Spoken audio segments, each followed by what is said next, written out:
Xiaofan's Wuxia Tales. Chapter 29:15, Tides have turned Dark Night Empire, Thousand Night City. Although nightfall was still several hours away, players already flooded the city streets. In addition, more than 70% of the city's players were level 140+, Tier 3 experts. At this time, though, all of these experts had nervous and solemn expressions on their faces. The reason for their sullen mood was the consecutive failures to defend several of the Dark Knight Empire's border fortresses and cities. By now, the Empire's players had no choice but to retreat to the largest border city in the south to fight the Outer World's NPCs and players. Currently, over 8 million Tier 3 players and 200 Tier 4 experts had gathered in the city, more than what one would normally see even in Dark Knight City. Starlink's residence, Guild Leader's office, they won. Lu Tiandi was stunned when he read the report regarding the Twin Towers Kingdom his subordinate sent him. The Outer World's NPC army's abrupt decision to begin its invasion of the Twin Towers Kingdom had been Lu Tiandi's dearest wish. With just the NPC forces available in the Twin Towers Kingdom and Star Moon Kingdom, there was no way the Twin Towers Kingdom could repel the Outer World's NPC army. After all, there were almost no Tier 5 NPCs in these two kingdoms. In contrast, the Outer World's NPC army had multiple Tier 5 NPCs leading it. In Lu Tiandi's opinion, even with Shifeng's presence, the Twin Towers Kingdom would be fortunate to defend even one fortress, and the kingdom's fall was inevitable. Currently, out of all the Eastern Continent's empires fighting against the Outer World forces, only the Fire Dragon Empire managed to repulse the Outer World NPC army's invasion. Nonetheless, it had still lost 2 fortresses and had to resort to guerrilla warfare to stop the NPC army's advance completely. Yet, he was now told that Zero Wing had successfully defended not only the Steel Lion Fortress but also the Redthorn Fortress and Thundergorge City. Zero Wing had stopped the Outer World NPC army in its tracks at the Twin Towers Kingdom's borders. 5 first-rate guild leaders standing nearby similarly looked dumbfounded, having never thought that Zero Wing would succeed in repelling the Outer World's NPC army even without the support of their 5 guilds. Moreover, Zero Wing had even dealt significant damage to the Outer World's NPC army. This victory also meant that the guild and independent players who had participated in the defense would earn a fortune. After all, without the interference of enemy air units, they would have a much easier time killing the enemy's Tier 3 NPCs, Guild Leader. According to our investigations, Zero Wing's Gentle Snow and Aqua Rose have both gotten promoted to Tier 5. Moreover, the main reason behind Zero Wing's successful defense is its Blue Thunder flying ship. That single flying ship has the power to suppress the Outer World army's air power, Yi Kuei said, a hint of envy appearing on his face when he mentioned the Blue Thunder flying ship. If not for that flying ship, Zero Wing wouldn't have been able to retain those 3 strongholds even with 3 Tier 5s. The Blue Thunder flying ship? After watching a battle video showing the Blue Thunder flying ship's performance, Lu Tiandi turned to Yi Kuei and ordered in a determined tone, "Do everything you can to find out how Zero Wing acquired this flying ship. So long as we can get one ourselves, resisting the Outer World's NPC army will no longer be a problem." The main reason why the Dark Knight Empire failed to defend its border fortresses and cities was its inadequate air power. As soon as the fortresses and cities' defensive magic arrays fell, the Outer World NPC army's air units had destroyed the core magic arrays very quickly, depriving the defenders of their advantages. However, the Blue Thunder flying ship had easily solved this problem. Not only did the flying ship have the power to pin down a legendary monster, but it even pummeled the Outer World's air fleet to the ground while doing so. It was basically a tyrant of the skies. Lu Tiandi wasn't the only one with designs on the Blue Thunder flying ship. After seeing its performance, the various superpowers and even the Outer World's player forces began looking into how Zero Wing acquired this flying behemoth. Countless spies began sneaking into Star Moon Kingdom and Zero Wing. Lu Tiandi had gone the extra mile, offering 100 million credits to anyone who could provide detailed information and the source of the flying ship. He had even offered 100 billion credits to anyone who could get a complete Blue Thunder flying ship for Starlink. The bounty Lu Tiandi offered instantly caused an uproar among God's Domain's players. After all, the average person wouldn't even see 10 million credits in their lifetime. Starmoon Kingdom, Starmoon City, Guild Leader, many of our trading firm's core members fell for Starlink's temptations and sold all information regarding the Blue Thunder flying ship to Starlink, Melancholic Smile said in an embarrassed tone as she handed a list of names to Xiaofan. Many of these people are even old members, who have been with Candlelight since its establishment.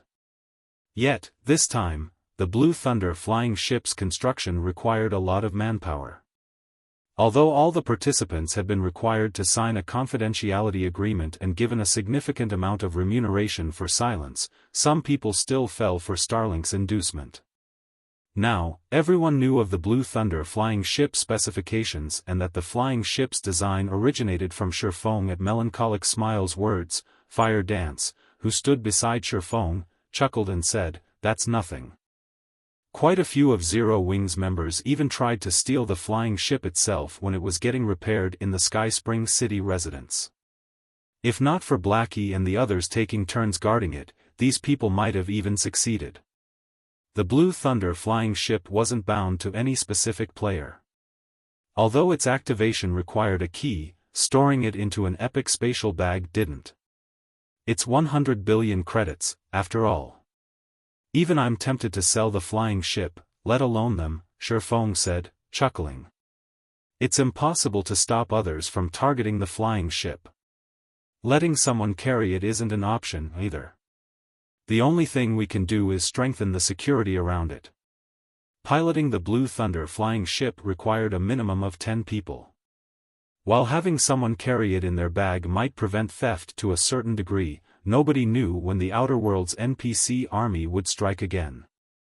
Should the Outer Worlds NPC army return and the person holding the flying ship just so happen to be preoccupied with something, Zero Wing would be put into a very awkward situation.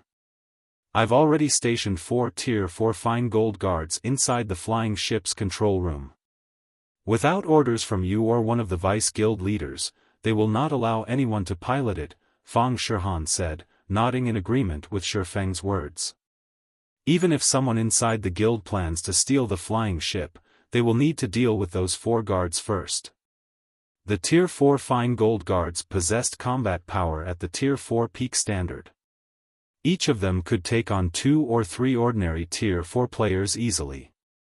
Only Tier 4 players at the Void Realm standard and fully geared in epic equipment could fight one-on-one with these guards. Tier 3 players stood no chance whatsoever. By the way, how's the production of the Blue Thunder flying ships and Flame Beast puppets coming along? Xiaofan asked Melancholic Smile. Even Tier 5 combatants could do very little to affect the state of the current War of Worlds.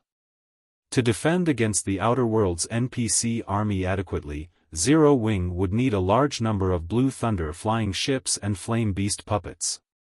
The Flame Beast puppets' production difficulty and manpower requirement are lower, so we've already manufactured 3 of them thus far. We just need to engrave the core runes and magic arrays to complete them, Melancholic Smile reported. As for the Blue Thunder flying ship, we have encountered some difficulties. With the materials we have on hand, we can produce 3 more flying ships. However, because of the information leak, the various powers have started purchasing the production materials as well, so subsequent manufacturing will be a problem. In that case, build those 3 flying ships first and then focus on producing the Flame Beast puppets, Xiaofan said after giving the matter some thought. The Outer Worlds 19th Army Corps had attacked only 3 locations in the Twin Towers Kingdom. With the 19th Army Corps' strength, it could attack 5 or 6 locations simultaneously if it wanted to.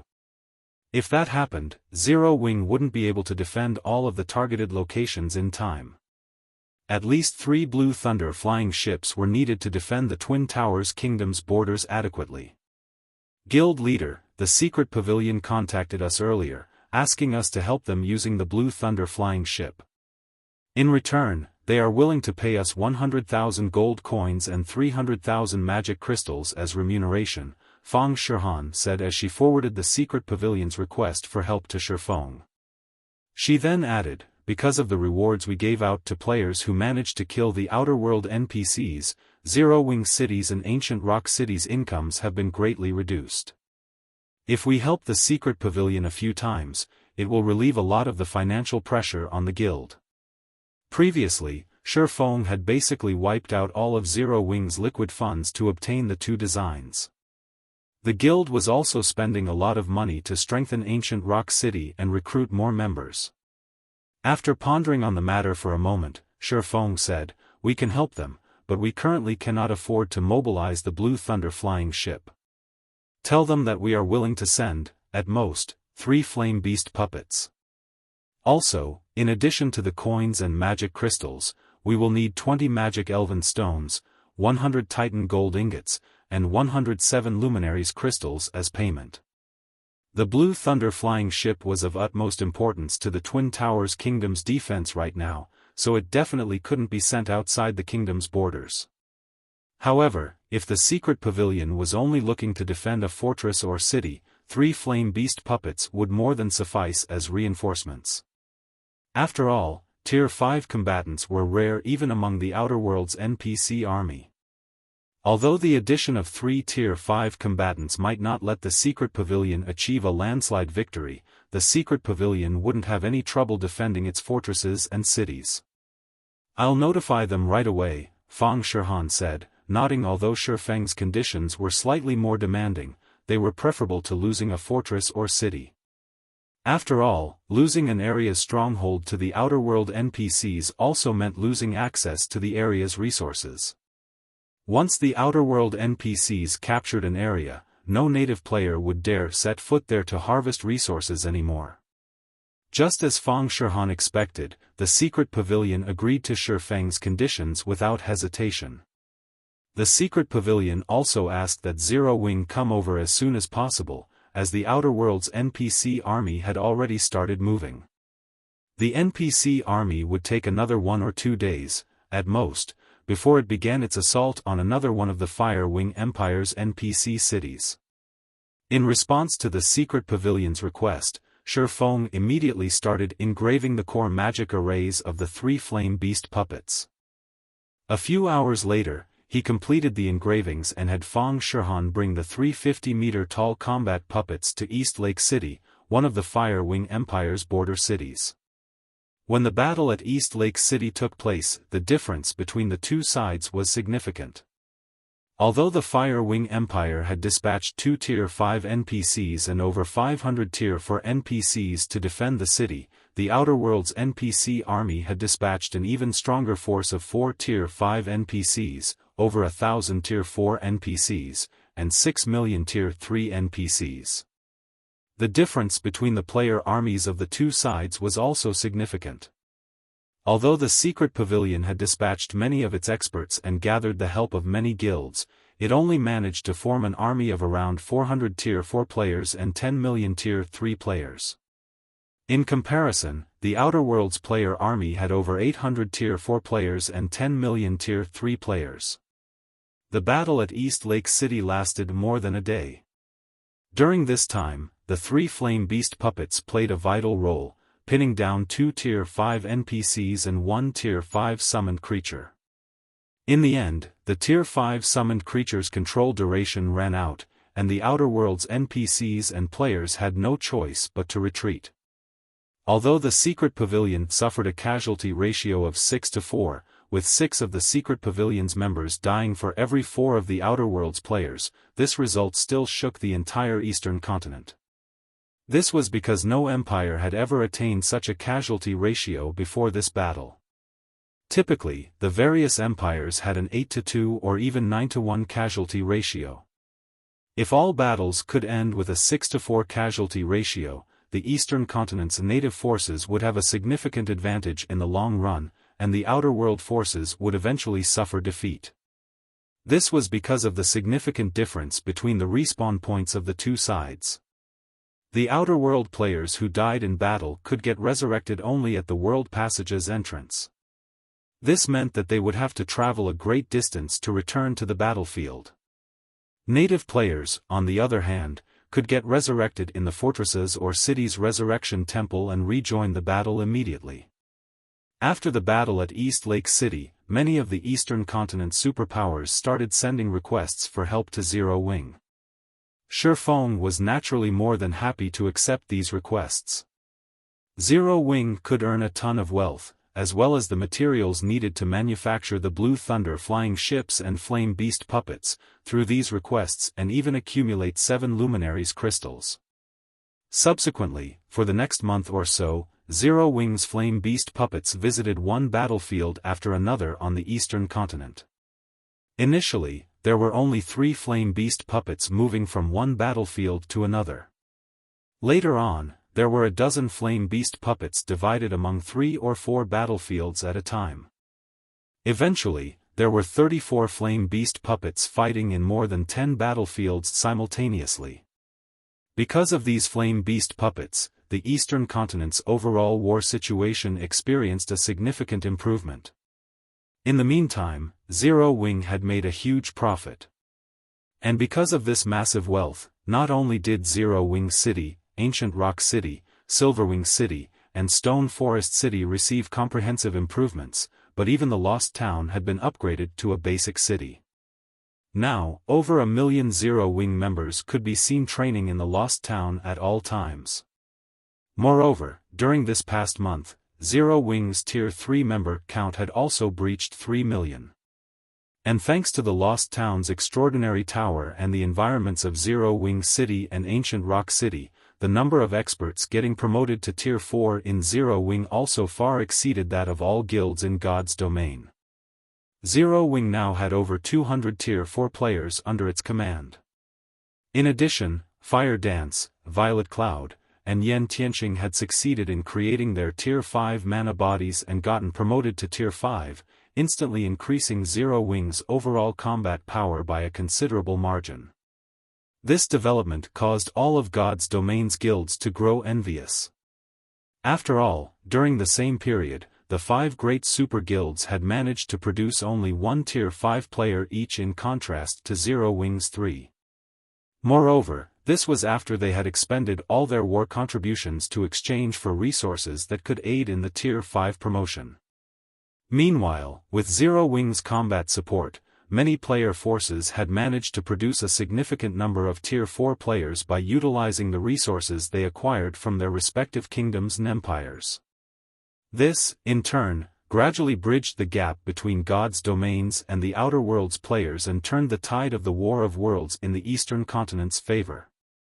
On the other hand, Starlink, which had constantly been opposing Zero Wing, wasn't doing so well. Starlink had failed to defend many of the NPC cities it controlled in the Dark Knight Empire and lost most of its investments there. The situation in the other empires and kingdoms Starlink operated was similar, and Starlink fell to the bottom of the various superpowers. Now, many of its members were even withdrawing from the guild. However, just when everyone thought the Second War of Worlds would stabilize again, like last time, an earth-shattering battle took place in Flamehorn City, one of the Fire Dragon Empire's top 8 cities. Working together, Flamehorn City's Magistrate Krobiti, who was the Fire Dragon Empire's former Deputy Knight Commander and a level 200, Tier 5 Dragon Knight, and the War God's Temple's Elder Lovefrid, who was a demigod-level existence and one of the 10 saints, fought a mysterious youth in Flamehorn City. However, after only 3 exchanges, the mysterious youth reduced both Krobiti and Lovefrid to ashes, and Flamehorn City disappeared from the Fire Dragon Empire. 5 days later, the mysterious youth appeared in the Glory Empire's Light City, along with several of the Outer Worlds Tier 5 NPCs. Together, they stormed the palace in Light City and killed the Glory Empire's Emperor and over a dozen other Tier 5 existences. Afterward, Light City also disappeared from the map of God's domain. The Glory Empire fell in the blink of an eye, which plunged the Eastern Continent into unprecedented fear. During the First War of Worlds, only kingdoms had fallen to the outer world. In the eyes of players, empires were unshakable existences. This was because an empire's foundation wasn't something that Tier 5 existences could threaten. Even the appearance of multiple Tier 5 dragons would, at most, cause an empire severe losses. Not to mention, the attacked city was the Glory Empire's capital. The ancient barrier protecting the city could allow an allied Tier 5 combatant to go up against several hostile Tier 5 combatants easily. Light City itself had also had over a dozen Tier 5 NPCs garrisoning it, with some of them even equipped with legendary weapons and equipment. It was no exaggeration to say that Light City could put up a fight against even Tier 6 gods. Yet, the invincible Glory Empire had still fallen. Moreover, the souls of a considerable portion of the players killed in Light City had sustained heavy damage, which prohibited those players from logging into the game for one whole month. Some even had to restart with a new account. Ancient Rock City, City Lord's Mansion, Core Control Room. Currently, Xiaofan sat alone inside the quiet and spacious hall. With Golden Soul activated, he tried using his mind to completely stop the operation of all mana within his vicinity. Over the past month, Xiaofan had not only reached level 192 but also learned how to forcibly stop the operation of mana. Even without the help of Golden Soul, he could now incorporate the law of destruction into his sword techniques. The only problem was that doing so placed a much heavier burden on his concentration. It seems I need to push my concentration to Tier 6, no matter what. Otherwise, I can't truly control the law of destruction. When the effects of Golden Soul disappeared, Xiaofan smiled bitterly as he looked at the shattered space around him. At this point, he was already flummoxed by the difficulty of raising his concentration to the Tier 6 standard. He had originally thought that he could continuously develop his concentration with the help of soul water and crystals of souls. Even if the process took a lot of time, it wouldn't matter. Unfortunately, he discovered that he was mistaken. Roughly 2 weeks ago, he had sensed that his concentration had reached the limits of Tier 5. No matter how much soul water and crystals of souls he consumed after that, his concentration did not improve in the slightest. In contrast, after consuming the meditation potions in the real world, he had broken through to the 3-star mental strength master standard 2 days ago.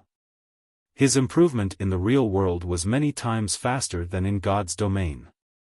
Just when Xiaofan was racking his mind on how to improve his concentration, Fang Shihan suddenly entered the hall. Approaching Xiaofan with a magic crystal recorder, Fang Shihan said with a grim expression, "Guild leader, I've uncovered the purpose of that mysterious youth's actions." "What's his aim?" Xiaofan asked with concern. When the mysterious youth appeared in Flamehorn City, Xiaofan had already guessed the other party's identity. The mysterious youth was none other than the scholar. However, compared to their meeting in the evil god's secret land, the scholar who had appeared in Flamehorn City had undergone significant changes. During their last meeting, the scholar didn't have any divine markings on his face. In Flamehorn City, the scholar had dark purple divine markings on his forehead and cheeks. Moreover, he also gave off a sacred feeling. His aim should be the 7 treasures.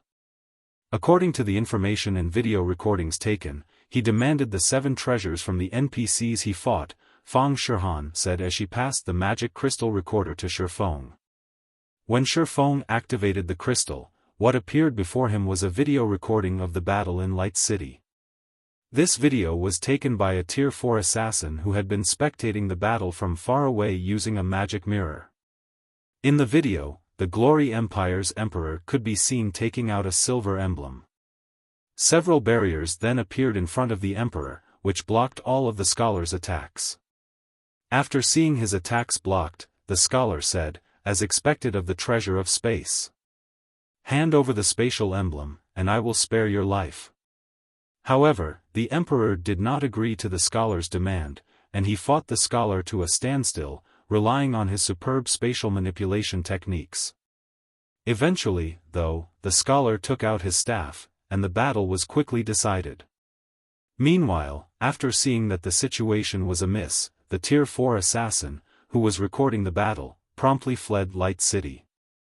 He's looking for the 7 treasures? Xiaofan frowned. Xiaofan had constantly been searching for the 7 treasures. However, even now, he had managed to acquire only 4 of them: the treasure of illusion, treasure of time, treasure of fire, and treasure of wind.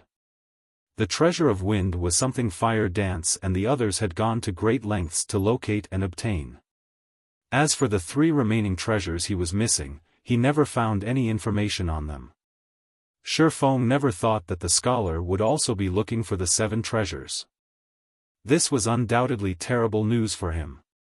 Xiaofan suspected that the scholar was currently under some restrictions, which prevented the scholar from attacking him. However, there was no doubt that the scholar was slowly and steadily removing those restrictions. Otherwise, he wouldn't have dared attack and kill Tier 5 NPCs. At this rate, it was only a matter of time before the scholar came for him. "Oh, by the way, guild leader, I've found the 2 weapons you asked me to find," Fang Shihan said as she took out 2 longswords from her bag. With a pained expression, she continued, "The one named Broken Steel cost us 1 fragmented legendary weapon and 1 fragmented legendary armor to acquire." The 2 longswords she took out were both epic weapons that could be used up to level 180.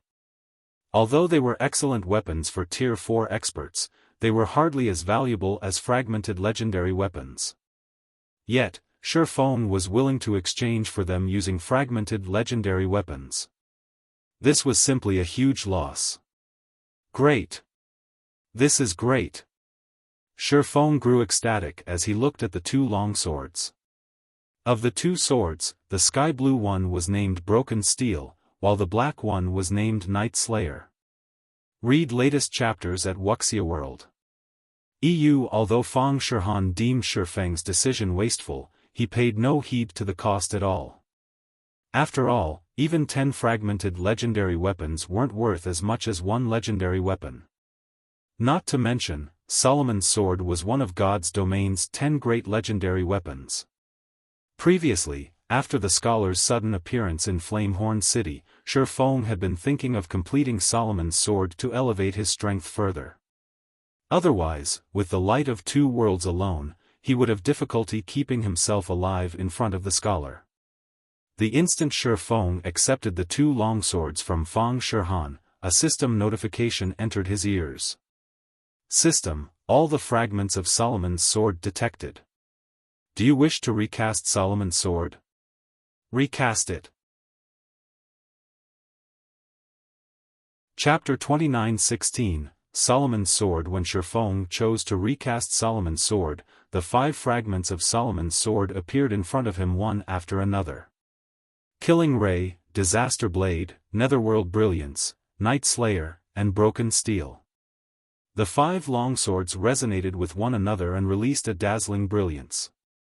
A few seconds later, the 5 longswords fused, transforming into a crimson longsword with black markings. Black electric arcs flickered around the blade of the weapon, their presence repeatedly shattering the surrounding space. The instant the crimson longsword took shape, Fang Shihan was stunned. A legendary weapon? At this point, Fang Shihan was already familiar with the aura of legendary weapons. After all, Zero Wing had 5.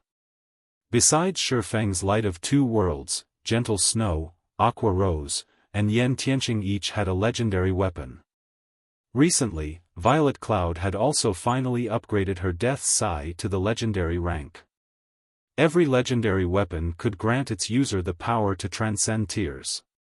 With a legendary weapon, a Tier 5 player would instantly become an existence close to rivaling Tier 6 gods. Legendary weapons far exceeded fragmented legendary weapons in performance.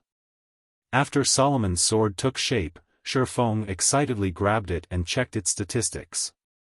Solomon's sword, one-handed sword, legendary rank, equipment requirement, strength 50,000, tier 4 attack power, 460% of strength, attack speed, 3% of agility plus vitality, all attributes, increases according to the user's level. When equipped, attacks ignore 100% defense. Attacks have a 15% chance to increase attack speed by 300%, Attacks have a 60% chance to deal 300% damage, attacks have a 20% chance to deal 1000% damage, attacks deal 200% damage to targets under Tier 6, attacks carry the soul. Weakening effect, strength increased by 300%, agility increased by 180%, intelligence increased by 150%, endurance increased by 80%, attack speed increased by 170%. Ignore levels plus 80, all sword-type skills plus 2 level, up to Tier 6 peak, power of all attacks increased by 2 ranks, up to Tier 6 peak. Effect of mana increased by 200%, all concentration consumption reduced by 30%. Additional passive skill Eternal Soul, improves the user's soul significantly and increases world perception by 1 level. Additional active skill 1 Destructive Thunderbolt, Tier 6 with the user as the center, inflict devastating damage to all enemies within a 10,000-yard radius for up to 10 seconds. The longer the skill is kept active, the greater its power becomes, up to Tier 6 peak. Cooldown, 1 minute additional active skill 2 World Sword, Tier 6 create 99 formless swords using the power of the world. The created swords will carry power 2 ranks higher than the user. Duration, 30 seconds cooldown, 1 hour additional active skill 3 Final Sword, Tier 6 activate all of Solomon's sword's power using the power of the user's soul for 1 attack.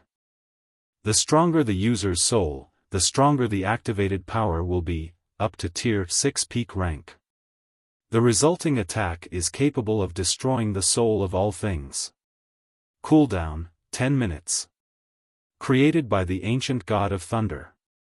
Solomon's sword possesses the power source of an ancient god, and it is capable of destroying all things. As expected of one of the 10 great legendary weapons. Its attributes are not the slightest bit inferior to the Light of Two Worlds'. Xiaofan was astonished when he read Solomon's sword statistics. The Light of Two Worlds was a weapon focused on improving its wielder's life rating, while Solomon's sword focused on improving its wielder's soul. The effects of the two weapons were of equal importance. When used together, they easily surpassed other legendary weapon pairings.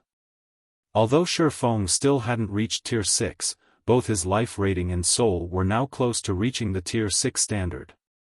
If he were to fight Losferit, the commander of the Outer World's 19th Army Corps, he could probably gain the upper hand even without using Golden Soul. By the way, there's one more important matter I need to tell you, Guild Leader, Fang Shihan said. She then took out an invitation card made entirely of 7 luminaries crystal and handed it to Xiaofan. This is the invitation the 5 great super guilds sent to all first-rate guilds and above in God's domain. They are hosting a conference in Blackwing City tomorrow to discuss countermeasures for the Outer World forces and that mysterious youth. 7 luminaries crystal? What a generous move. Xiaofan was a little surprised when he looked at the invitation card in his hand. 7 luminaries crystal was a resource the various superpowers were desperately trying to acquire. Even though Zero Wing had done the same, the guild only had a stockpile of 160,000 units and dared not spend them recklessly. Yet, the 5 great super guilds had used 7 luminaries crystals to create the invitation cards they sent to the various guilds. Moreover, this invitation card wasn't just a plain card, it had a special teleportation array engraved on it that allowed the card's owner to teleport to Blackwing City. Xiaofan estimated that one invitation card would cost at least 7 luminaries crystals to make. Meanwhile, there were easily over 1,000 first-rate guilds, super first-rate guilds, and super guilds in God's domain. In other words, the 5 great super guilds would have had to spend at least 5,007 luminaries crystals. The 7 luminaries crystal invitation card is the highest ranking invitation. Below it are mana stone and magic crystal invitation cards, Fang Shihan explained. According to the different invitation cards, the number of companions one can bring along will differ as well.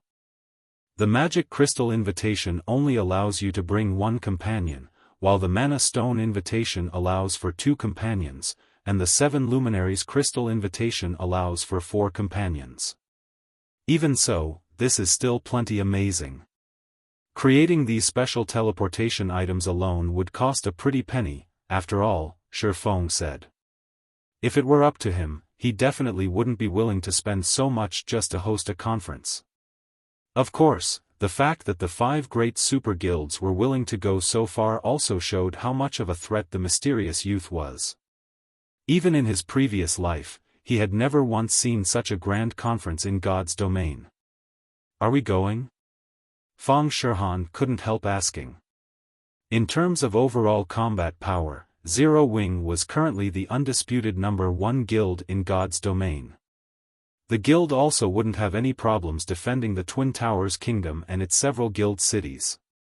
Hence, it didn't really matter whether Zero Wing participated in this conference or not. Moreover, Zero Wing was enemies with 2 of the 5 great super guilds. Of course we're going. Xiaofan said, smiling. Have Fire, Violet, and Tianqing get ready. The 4 of you are coming with me. At this point, he no longer cared about the Outer World's NPC army. However, it was a different story for the scholar. According to Zero Wing's investigations, the scholar had deep ties with the Outer World's NPCs. It was quite likely that Xiaofan would have to face the Outer World's NPC army when he met with the scholar again. Hence, he had to get the help of God's domain's player forces. After all, the various kingdoms and empires had opened up their treasuries because of the War of Worlds. With the various promotion resources these treasuries offered, the players of God's domain would improve rapidly. At the current rate, Tier 5 players would probably start popping up in larger numbers in another 1 or 2 months. At that time, the various superpowers' advantages would start to reveal themselves, and they would become significantly more useful than they were now. Most importantly, Zero Wing could take advantage of this guild conference to solidify its position in God's domain. After all, Zero Wing currently had very little influence in the Western continent. Moreover, because the Western continent wasn't involved in the War of Worlds, the Western continent's exploration of dungeons and ruins was significantly faster than the Eastern continent's. I'll notify them right away. Fang Shihan nodded to Xiaofang's command. Truthfully, she was very interested in this gathering. After all, once the conference ended, the experts of the various guilds would interact with each other. These interactions might not seem like much on the surface, but they would allow experts to learn about different combat techniques and expand their knowledge of mana. If she was lucky and received inspiration, she might be able to create her Tier 5 mana body. Currently, her mana body's completion rate had reached 120%, and she couldn't improve it, no matter how much she tried. Rather than persisting in her current training, it would be much better to spar with other experts. Early the next morning, Xiaofan teleported to Blackwing City together with Fang Shihan and the others. As for Gentle Snow and Aqua Rose, they were tasked with keeping guard over Zero Wing's guild cities and the Twin Towers Kingdom as a precaution. Blackwing City, Teleportation Hall. Along with a flash of light, Xiaofang's group of 5 arrived in the Teleportation Hall's central teleportation array. Blackwing City was much more crowded than normal. Apart from the experts of the invited guilds, experts from uninvited guilds and independent players were also in the city. The 5 great super guilds had invited all of God's domain's first-rate guilds and above to attend the conference this time. It wouldn't be an exaggeration to say that most of God's domain's top experts were gathered in Blackwing City today. This was a situation that normally couldn't be found in any city. Even if the uninvited guilds and independent players couldn't participate in the conference, they could still get a look at God's domain's strongest players. If they were fortunate, they might even get to see these top experts sparring with each other. Hence, when news of the 5 great super guilds holding a grand conference got out, countless guilds and players sought to enter Blackwing City. If not for Blackwing City requiring an entry pass, players would have long since flooded the city to the point of overflowing. Nonetheless, the number of players currently gathered in Blackwing City still exceeded 30 million. Moreover, most of the players roaming Blackwing City streets were Tier 3. Tier 4 players were also present in large numbers. In the current Blackwing City, even Refinement Realm experts would have to act carefully and humbly. Otherwise, there was a high chance they would end up offending a Flowing Water Realm expert or even a Void Realm expert. When Xiaofan arrived at the Blackwing Auction House, the designated conference venue, he found that over 1,000 Tier 4 experts belonging to the 5 great super guilds had established a perimeter. Even the weakest among these Tier 4 experts was at level 170 and geared in level 180 Dark Gold set equipment. Quite a number of these experts also had 4 to 5 pieces of level 180 epic equipment and weapons. As for the 5 players standing in the lead, not only were they over level 180, but even the weakest piece of equipment on them was level 180 epic equipment. All 5 of these players also boasted a fragmented legendary weapon paired with 2 or 3 pieces of fragmented legendary equipment. These players thoroughly displayed the 5 great super guilds' might. With all these Tier 4 players gathered in front of the Blackwing Auction House, the terrifying aura they exuded deterred even ordinary Tier 4 players from approaching the building. This is crazy. So, this is the 5 great super guild strength? Crap. Our guild barely has any level 180 epic equipment, yet every one of the 5 great super guilds Tier 4 experts has at least one. I think that any one of those 5 people standing in the lead can easily beat up our entire guild. Who do you think you are? Your guild is only a third-rate guild. Those 5 people wouldn't have trouble wiping out even second-rate guilds. Do you know who those people are? They're the strongest talents belonging to the 5 great super guilds' younger generation. I heard that not only have all 5 of them reached the domain realm, but their mana bodies are even above the 110% completion rate. They are all bona fide monsters. It's a pity our guild isn't a first-rate guild. Otherwise, we would get to participate in the conference too. The players crowding the street outside the Blackwing Auction House spoke with awe as they looked at the 5 great super guilds members. At the same time, they also felt envious of the players participating in the conference this time. After all, if they could learn a thing or two from one of the 5 great super guilds Tier 4 experts, it would easily save them several months of training. Amid the crowd's hushed discussions, Tier 4 experts approached the Blackwing Auction House and presented their invitation cards one after another. Then the 5 great super guilds experts ushered them into the auction house. At one point, when the leader of a 3-man group presented a 7 luminaries crystal invitation, a commotion immediately erupted among the bystanders. This was because the middle-aged man, who was the leader of this 3-man group, was actually a Tier 5 expert, one nobody had ever heard of before. What a bunch of ignorant fools. Do they think only superpowers can produce Tier 5 experts? One of the 3-man group's members, a female great wizard holding a crimson staff, scoffed as she looked at the surrounding crowd scornfully. Sooner or later, our name of Shadow Vengeance will echo throughout God's domain. She felt only contempt for the various superpowers experts. This was because the various superpowers experts had relied on an astronomical amount of resources to develop themselves. In comparison, she and the experts of her guild had achieved their current strength through one battle after another. I heard that the Eastern Continent's Zero Wing would be attending as well. Between guild leader and Black Flame, I wonder, who is stronger? The third member of the group, a brown-haired youth, said excitedly. Of course, our guild leader is stronger. That Black Flame is only famous because he's the first person to reach Tier 5, the female great wizard sneered. She had great confidence in Iron Soul, their guild leader. This was because Iron Soul could receive a Tier 5 legendary monster's attack and survive while at Tier 4. Now that Iron Soul had reached Tier 5, his strength was immeasurable. Iron Soul, the middle-aged man, did not refute his companion's words either. One of his goals in participating in the conference this time was to spar with God's domain's other Tier 5 players and use this opportunity to bring Shadow Vengeance's name to fame. However, shortly after the Great Wizard finished speaking, crisp and sweet laughter entered the ears of their group of 3. What a bold claim! I wonder if your guild leader really is as strong as you say he is?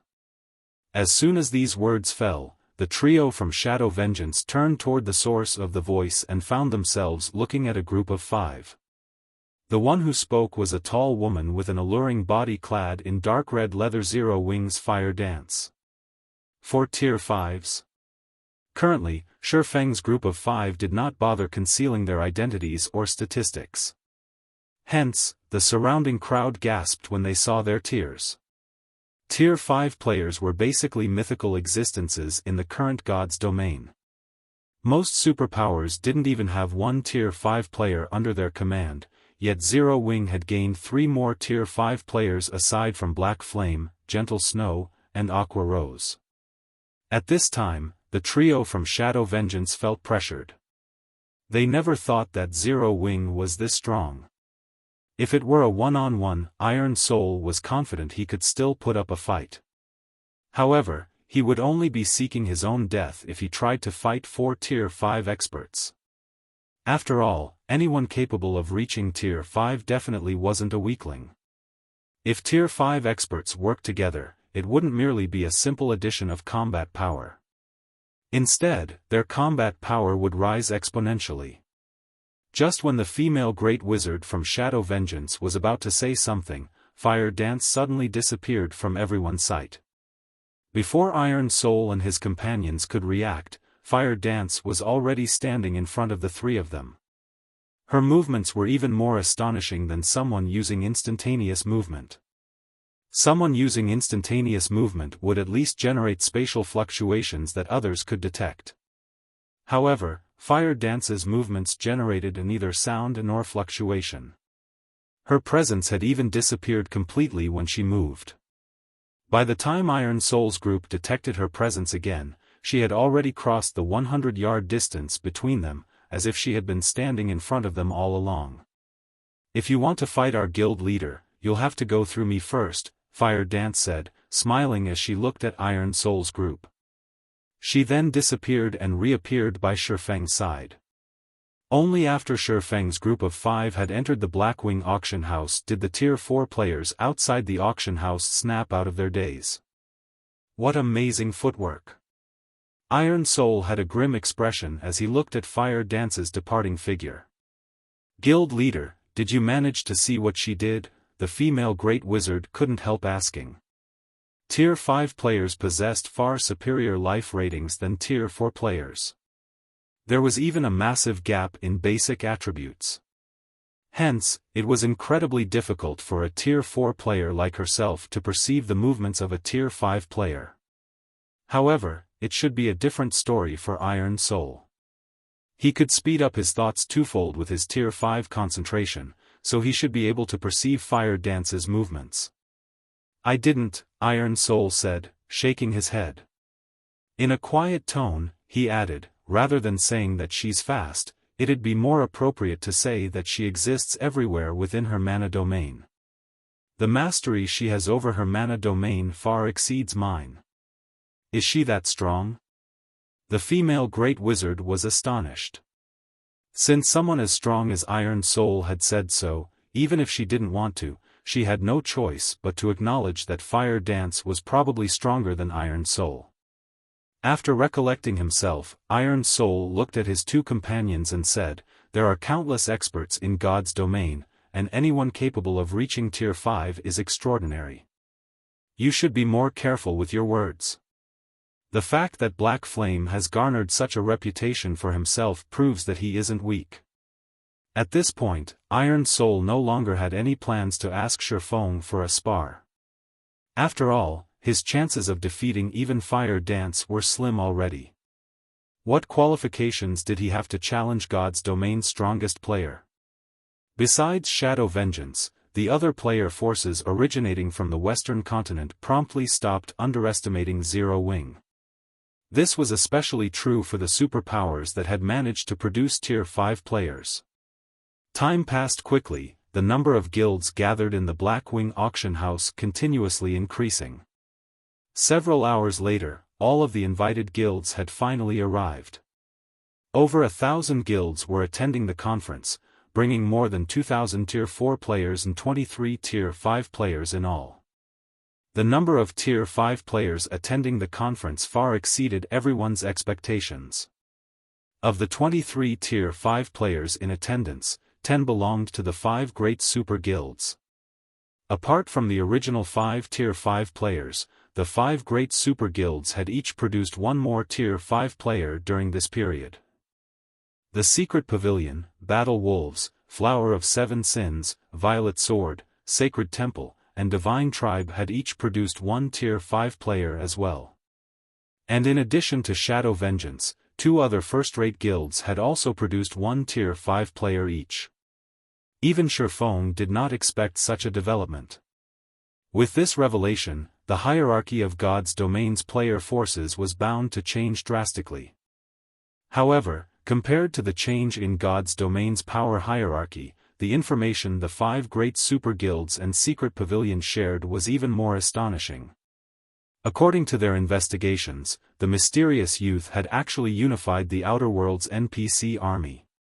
Currently, all of the Outer World's NPCs scattered across the eastern continent were quietly making their way to the Fire Dragon Empire.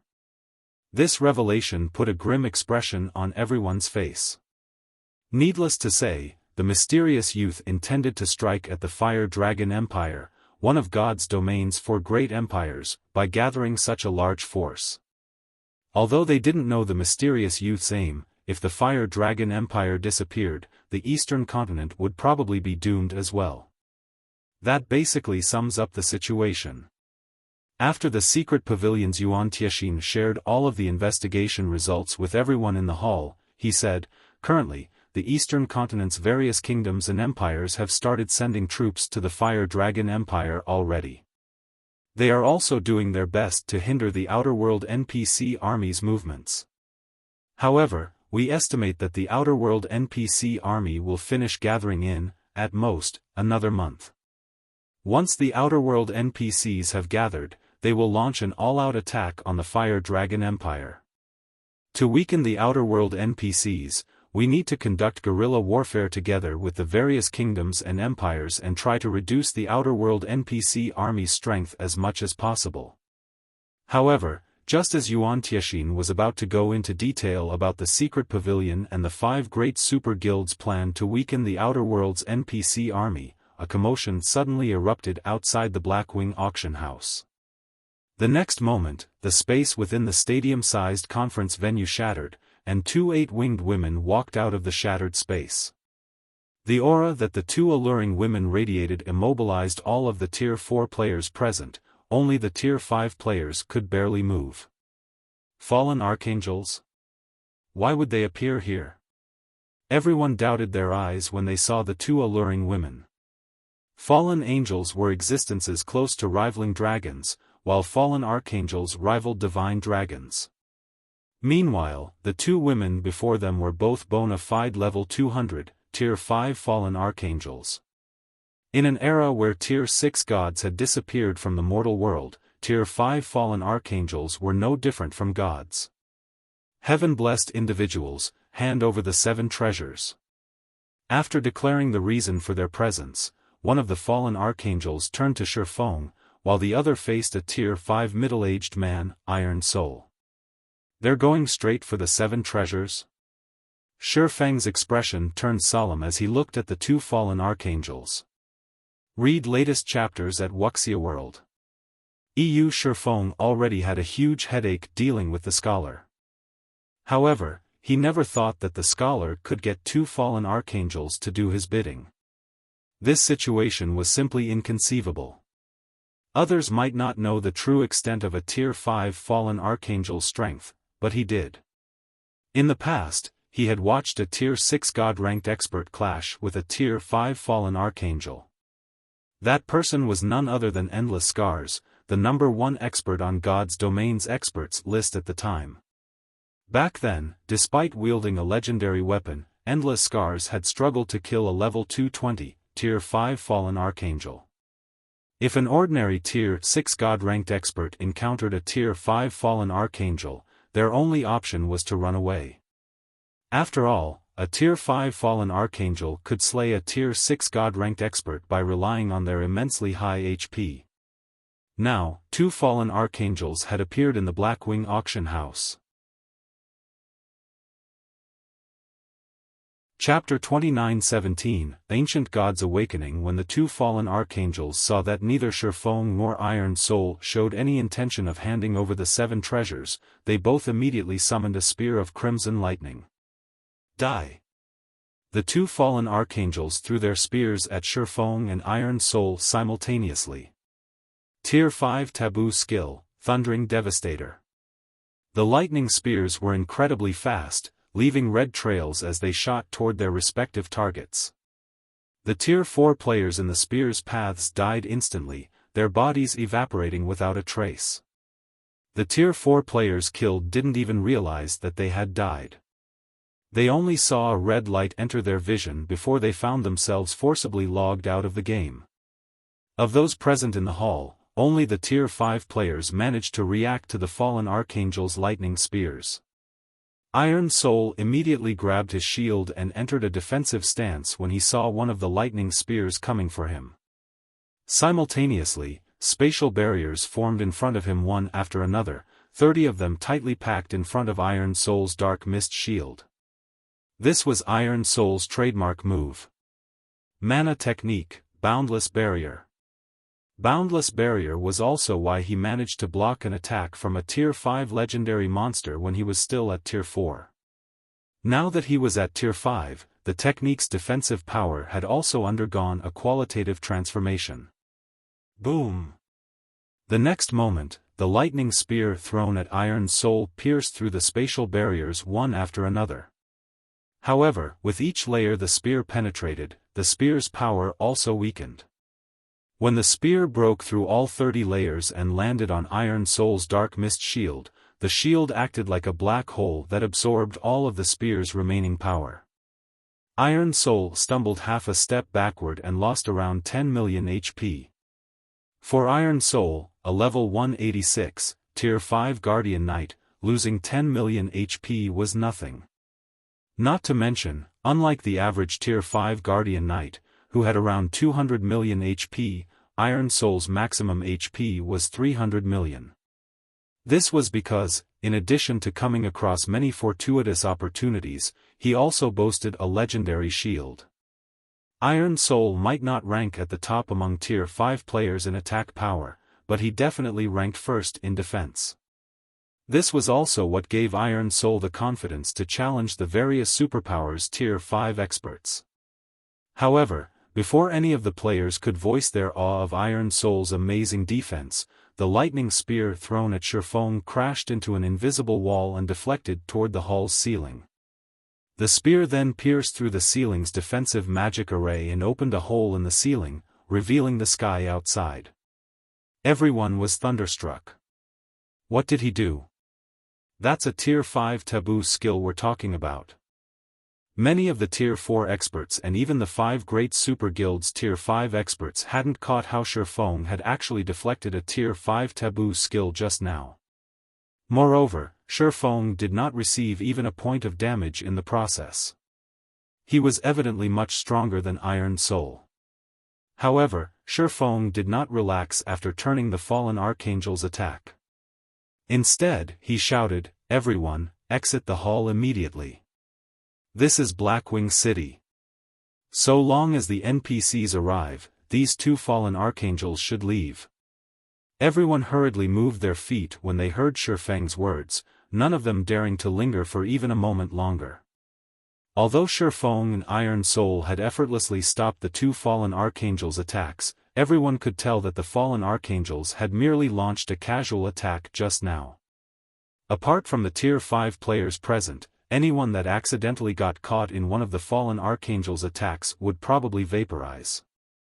After all, these 2 fallen archangels were existences capable of rivaling Tier 6 gods. Even ordinary Tier 5 players were nothing in front of them. The Tier 4 experts in the hall promptly evacuated. As for the Tier 5 experts, they surrounded the 2 fallen archangels. I never thought my first battle after being promoted to Tier 5 would be against such monsters. What's even more surprising is that I'll be fighting alongside you old monsters, Mythology's Odin, who was wearing a white cloak and had completely concealed his face, said as he looked at the several Tier 5 experts around him. You can fight them by yourself if you don't want to work together. I won't stop you, an old man in dark grey armor from Netherworld Empire said as he glanced at Odin. As for the elderly men from the 3 other super guilds, they remained silent as they looked at Odin and the old man in dark grey armor, knowing that these 2 old men were long-time rivals. If the conference this time did not concern God's domain's continued existence, neither of them would have been willing to stay in the same room as the other. Meanwhile, the 2 fallen archangels before them were existences that even beyond domain realm experts like themselves had to be wary of. Xiliaware, Fallen Archangel, Legendary, level 200 HP 900 billion, Garudica, Fallen Archangel, Legendary, level 200 HP 900 billion. Even if all 23 Tier 5 experts worked together, they wouldn't be able to kill even one of these fallen archangels, let alone 2. Lowly ants, learn the consequences of going against the Master, the fallen archangel Xiliaware said as she looked with disdain at the Tier 5 players surrounding her.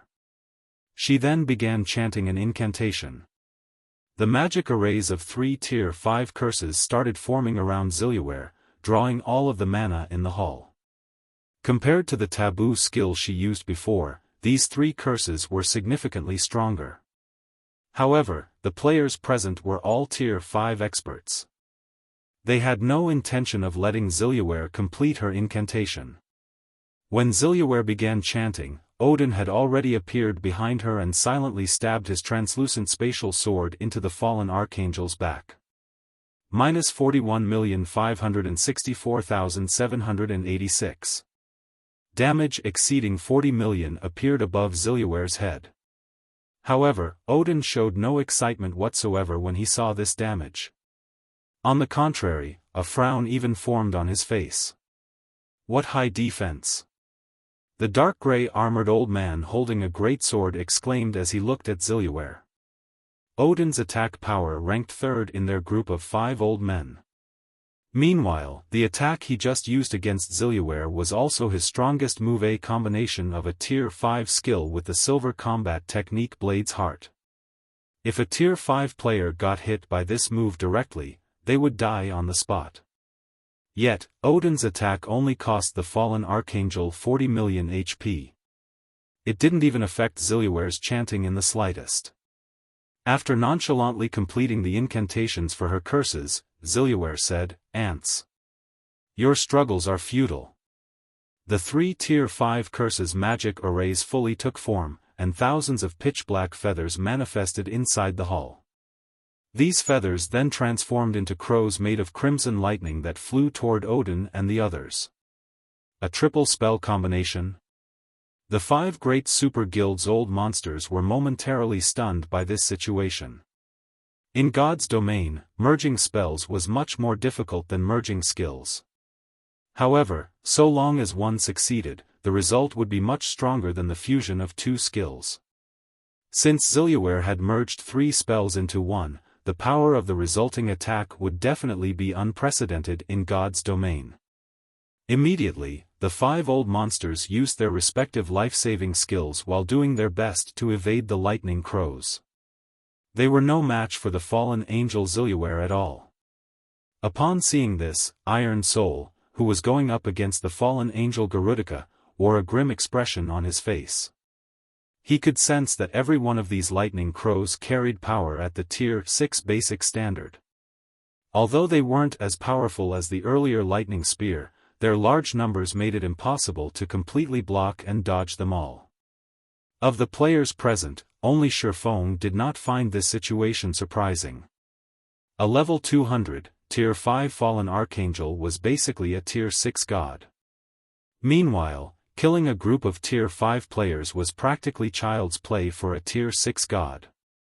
Normally, players needed to reach Tier 6 to stand a chance against a Tier 5 fallen archangel. However, all of the Tier 5 players present had only recently gotten promoted to Tier 5. Their mastery of mana and equipment standards were nowhere near the passing mark for a Tier 5 player. Although they had astonishingly high combat standards, they couldn't bridge the gigantic gap in basic attributes. Meanwhile, after Zilliware had thoroughly suppressed the 5 great super guild's old monsters, Garudica also took action. Similar to Zilliware, Garudica used a triple spell combination. However, rather than creating thousands of lightning crows, she created hundreds of lightning swords instead. Although these lightning swords weren't as flexible as the lightning crows, they were much faster than the lightning crows. Every lightning sword also carried power at the Tier 6 intermediate standard, and any Tier 5 player that got struck by them would die without question. For a time, more than 500 lightning swords rampantly attacked Xiaofan, Fire Dance, Violet Cloud, and Yan Tianqing. There were also over 100 lightning swords attacking Iron Soul. This situation forced Xiaofang's group and Iron Soul to defend themselves frantically. Xiaofan fared relatively well against the lightning swords. Solomon's sword had improved both his soul and world perception, which allowed him to perceive the lightning sword's movements with excellent clarity. In addition, as the power of these swords was only at the Tier 6 intermediate standard, he was more than capable of blocking them with his swords. As for Fire Dance, Violet Cloud, and Yan Tianqing, the three worked together to make up for their respective shortcomings. They also had Violet Cloud to provide constant healing and defensive buffs and Xiaofan to cover any blunders. Hence, no matter how well Garudica coordinated her lightning swords, she didn't pose a real threat to Zero Wing's group of 4. Iron Soul, on the other hand, continuously lost HP throughout the battle. Even with Violet Cloud healing him occasionally, his HP still fell steadily. "Guild leader, we can't continue like this," Violet Cloud said as she started having difficulty keeping up with the healing. "These lightning swords are weakening the effects of my healing spells. At this rate, he'll get killed in another 10 seconds. Garudica's rampant attacks prevented Iron Soul from approaching their group and vice versa. However, if Iron Soul continued fending off those lightning swords on his own, he was sure to die. "I'll pin her down, so find an opportunity to group up." When Xiaofan saw that Iron Soul had less than half of his HP remaining, he decided to stop holding back and activated World Sword. Immediately, 99 formless swords appeared around Xiaofan, each one carrying power at the Tier 6 peak standard. Xiaofan then sent these formless swords at Garudica. Swords Orbit.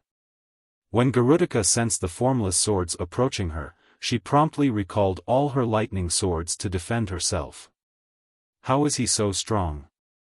Iron Soul was stunned when he saw Garudica actively defending herself and at a disadvantage. From what Iron Soul could see, Xiaofan was no match for the fallen Archangel when it came to manipulating a large number of swords.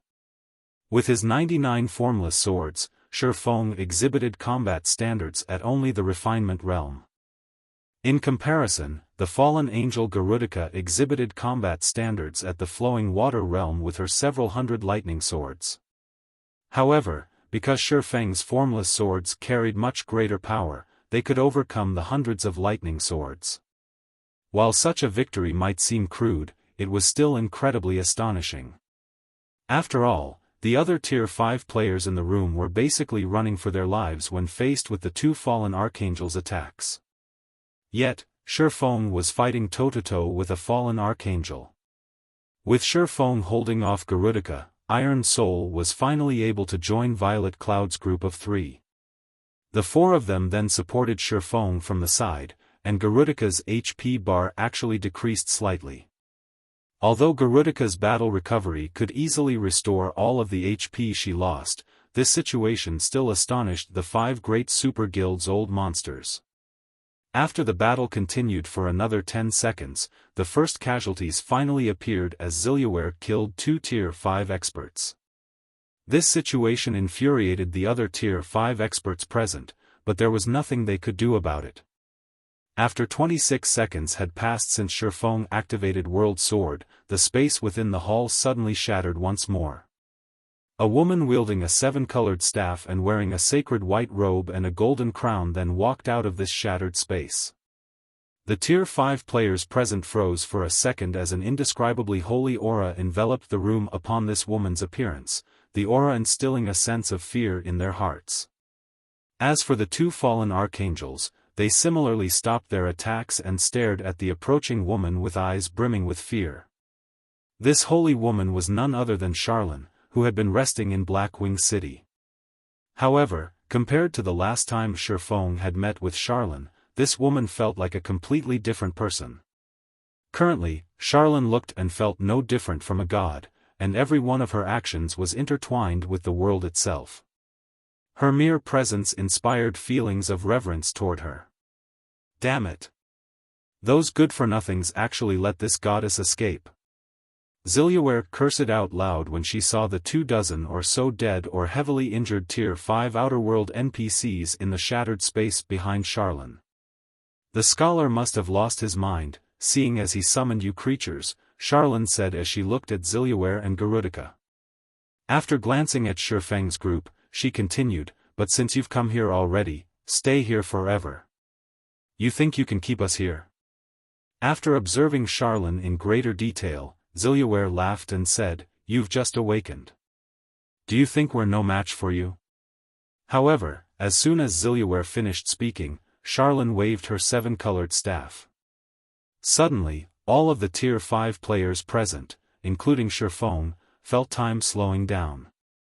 Even though their brains were still capable of thought, they couldn't move their bodies at all. She stopped time? Xiaofan was astonished when he saw the grey world around him. Charlene's magic was simply heaven-defying. However, no more than 1 second after Charlene stopped time, the two fallen archangels actually broke free from the restraints of time, regaining their movement. They then charged at Charlene with spears of lightning in their hands. However, their movements now were much slower than before, so slow that even Tier 1 players could keep up with their movements. Meanwhile, Charlene simply raised a hand and shattered the surrounding space into countless fragments. She then turned these spatial fragments into blades and launched them at the two fallen archangels. The two fallen archangels brandished their spears to defend themselves, but they couldn't stop all of the spatial blades. The next moment, damage values exceeding 200 million appeared above the two fallen archangels' heads one after another. After one round of attacks, the two fallen archangels had lost over 5 billion HP each. However, compared to their maximum HP of 900 billion, a loss of 5 billion was nothing but a scratch. After the battle continued for another 20 seconds, the two fallen archangels' HP had fallen to the 80% threshold, proving that Charlene had the ability to kill them. Damn it! She has actually awakened to such an extent already. Ziliaware glared at Charlene in vexation. We'll die here if we keep fighting, Garudica said with a grim expression. We need to retreat. If we wait until Blackwing City's ruler returns, we won't even have a chance to flee. We have no other choice but to use that move, Ziliaware said, gritting her teeth as she took out a black rock. The moment Ziliaware took out this black rock, a hint of wariness appeared on Charlene's face. When the Tier 5 players present saw Charlene's reaction, they were puzzled, as they couldn't sense any aura or power from the black rock. In their eyes, the black rock was just an ordinary rock. However, before anyone could react, the black rock in Ziliaware's hand disintegrated into dust. A strand of incomprehensibly strong power then formed on her palm and shattered the restraints of time on her, allowing her to recover her full mobility. World Blade. After regaining her mobility, Ziliaware gripped the strand of power in her hand and swung it at Xiaofan, Iron Soul, and Charlene. The frozen time in the hall immediately started flowing again, and 3 streaks of black light that cut through the world itself flew toward Xiaofan, Iron Soul, and Charlene. Xiaofan and Iron Soul were surprised by this development. They never thought that Ziliaware would persist in attacking them, even in this situation. When Xiaofan saw the approaching black light, he felt his soul shuddering like never before. He promptly activated Void Shield, World Breaker, and Final Sword simultaneously, then executed Sword's transmigration without hesitation. As for Iron Soul, he similarly activated his strongest trump card, his legendary shield transforming into a dark mist that enveloped him. Boom! Along with a powerful explosion, the figure of a person shot out of the dust cloud like a cannonball and struck one of the conference hall's iron walls, shattering the magic arrays strengthening the wall. Guild Leader Fire Dance was startled when she recognized the person planted in the wall. Xiaofan could cut apart even the world itself when using World Breaker. Yet, even after he had combined World Breaker with Final Sword and Sword's transmigration, he still suffered a severe blow, losing over 2/3 of his HP. This outcome was simply unbelievable. Meanwhile, when the dust settled, Iron Soul appeared standing in his original position. However, his body had been cleanly bisected, and nothing remained of his HP bar. Along with Iron Soul's death, a bronze ring had also appeared by his corpse. Upon seeing this bronze ring, Ziliaware promptly grabbed it. In the meantime, Garudica took advantage of the opportunity and thrust her spear at Xiaofan. Facing Garudica's thrust, Xiaofan felt powerless. After defending himself against Ziliaware's World Blade, not only did he enter a heavily injured state, but both his arms had also gone numb. He wouldn't be able to move them anytime soon. However, just when Garudica was about to hit Xiaofan, Charlene suddenly appeared in front of him and stopped Garudica's lightning spear with the tip of her finger. Boom! The next moment, the lightning spear suddenly dissipated harmlessly. An invisible force then sent Garudica flying backward and smashing into the wall on the other side of the room, her HP falling by over 100 million. Not good. Run! Ziliaware shouted. She then tore space and disappeared into the opening together with the bronze ring she snagged. Garudica also tried to flee when she saw Ziliaware retreating. However, before Garudica could even turn, Charlene was already in front of the fallen archangel, tapping her staff on the other party's forehead. Garudica found herself immobilized, her HP plummeting. After this situation continued for 30 seconds, Garudica's body transformed into a muddy crystal the size of a fist. Simultaneously, the intensity of Charlene's aura dropped off. After storing the muddy crystal, Charlene turned to Xiaofan, who had just gotten back on his feet after much difficulty, and said, "You come with me. Everyone else, hurry back and get ready. You don't have much time left." After Charlene finished speaking, she waved her staff and summoned a teleportation gate. She then entered the gate, leaving behind Xiaofan and the other Tier 5 players, who were still in a daze. After scanning the surviving players, Xiaofan had Fire Dance and the others returned to Zero Wing first. He then contacted Melancholic Smile and had her use all the available manpower to produce the Blue Thunder flying ship and the mobile fortress. These mobile weapons of mass destruction would play a crucial role in hindering the Outer World NPC army's advance. Afterward, Xiaofan stepped into the teleportation gate Charlene summoned. The remaining players in the conference hall also understood what Charlene's words meant. Now that the mysterious youth had acquired another of the 7 treasures, his strength would most likely soar. If that happened, they would definitely have a much more difficult time fighting the Outer World's NPC army. Hence, they needed to return and immediately initiate countermeasures. They would also need to accelerate their plan to hinder the Outer World NPC army's advance. For a time, all of the Eastern Continent's player forces seethed with activity. Even the Western Continent's player forces began sending reinforcements en masse to the Eastern Continent. This was because everyone understood that the Fire Dragon Empire's fall basically meant game over for the entire God's domain. Hence, they needed to defend the Empire at all costs. On the other side, after Xiaofan took the teleportation gate, he found himself in the top-floor hall of the Stargazing Tower. Charlene was sitting on the throne at the end of the hall, her complexion a little pale. She looked much weaker than when she killed the fallen Archangel Garudica. The scholar has lost his mind. Now that he has obtained another of the 7 treasures, he will eventually recover a significant portion of his power, Xiaofan said, getting straight to the point when she saw Xiaofan. You currently have 4 of the 7 treasures on you. He will definitely target you next. If he acquires all of the 7 treasures, he will be able to recover fully and regain control over the entire God's domain. At that time, none of you heaven-blessed individuals will escape his wrath. You'll even be banished from this world of God's domain. Regain control over God's domain? Xiaofan was confused by Xiaolan's words. The ancient gods used to rule over God's domain but ultimately lost control over it in the final struggle. The scholar is one of those ancient gods, Xiaolan said, nodding. Currently, most of his power is sealed in the 7 treasures. Or to be precise, the 7 treasures were created using his power. Right now, only a Tier 6 heaven-blessed individual can prevent him from making a full recovery. And as you are only one step away from getting promoted to Tier 6, I hope you can accomplish this quest. As soon as Xiaolan finished speaking, the sound of a system notification entered Xiaofang's ears. System, congratulations.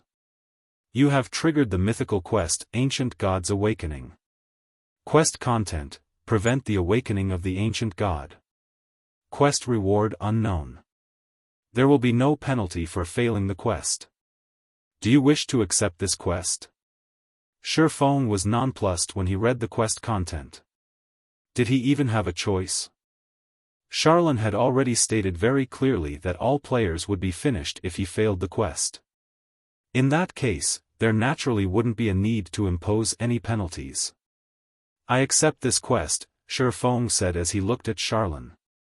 After further thought, he added, however, my concentration is currently stuck at the Tier 5 peak standard. Without it reaching Tier 6, I can't get promoted to Tier 6, much less stop that ancient god. Xiaolan smiled at Xiaofang's attempt to bargain with her. She then said, just say it if you want benefits. I'm not a stingy person. Since you've already agreed to take on this quest, I'll naturally provide you with a certain degree of support. Currently, your concentration is indeed incapable of reaching Tier 6, and the reason for that is simple, you still lack accumulations. The gap between Tier 5 and Tier 6 is much greater than you think. At your current improvement speed, you'll probably need 1.5 years to elevate your concentration to Tier 6. A year and a half? Do I have that much time? Xiaofan asked, frowning. Now, let alone 1.5 years, it would be a miracle if he had even 2 or 3 months to reach Tier 6. After all, the person targeting him was an ancient god. Of course not. However, the scholar has acquired the 3 treasures only recently. He also fears you somewhat. Until he recovers to a certain extent, he won't attack you anymore. If you're afraid for your safety, you can remain in Blackwing City.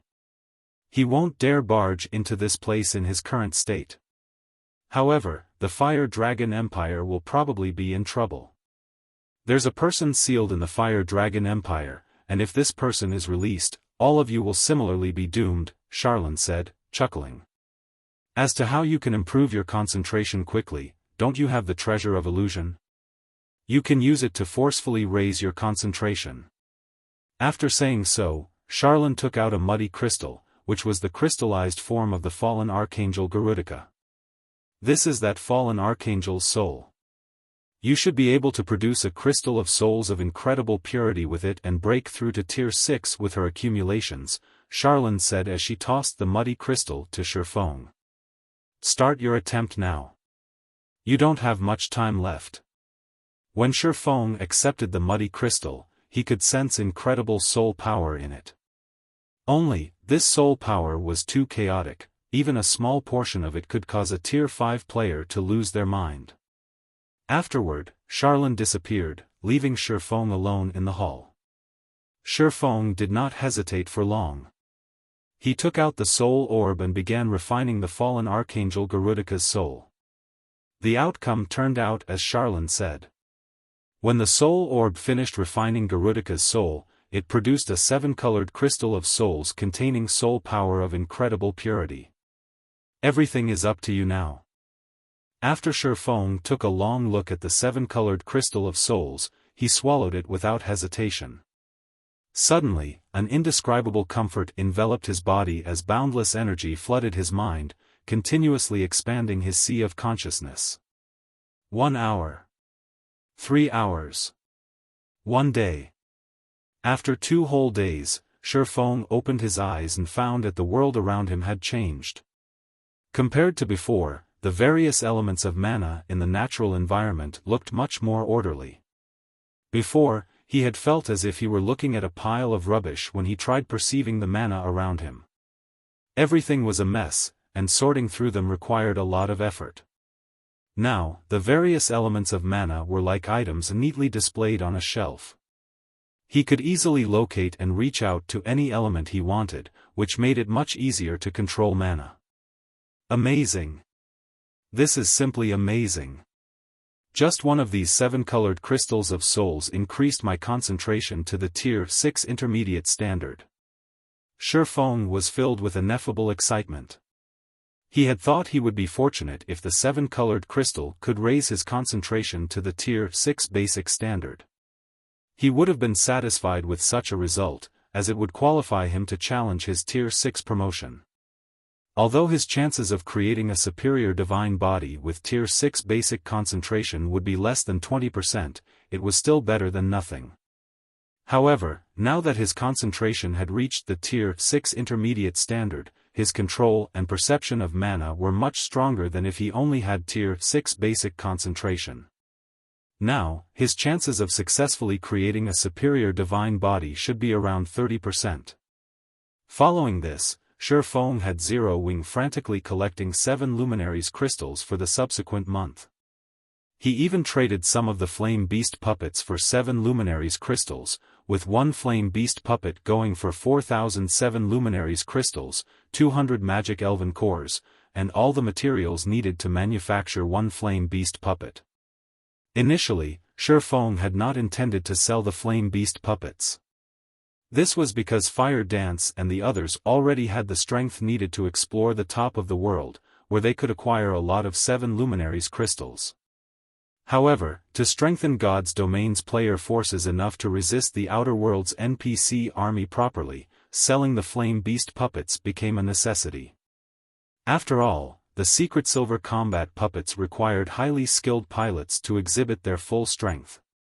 Ordinary experts wouldn't cut it at all. It would take at least a Void Realm expert to display the Flame Beast puppet's Tier 5 combat power.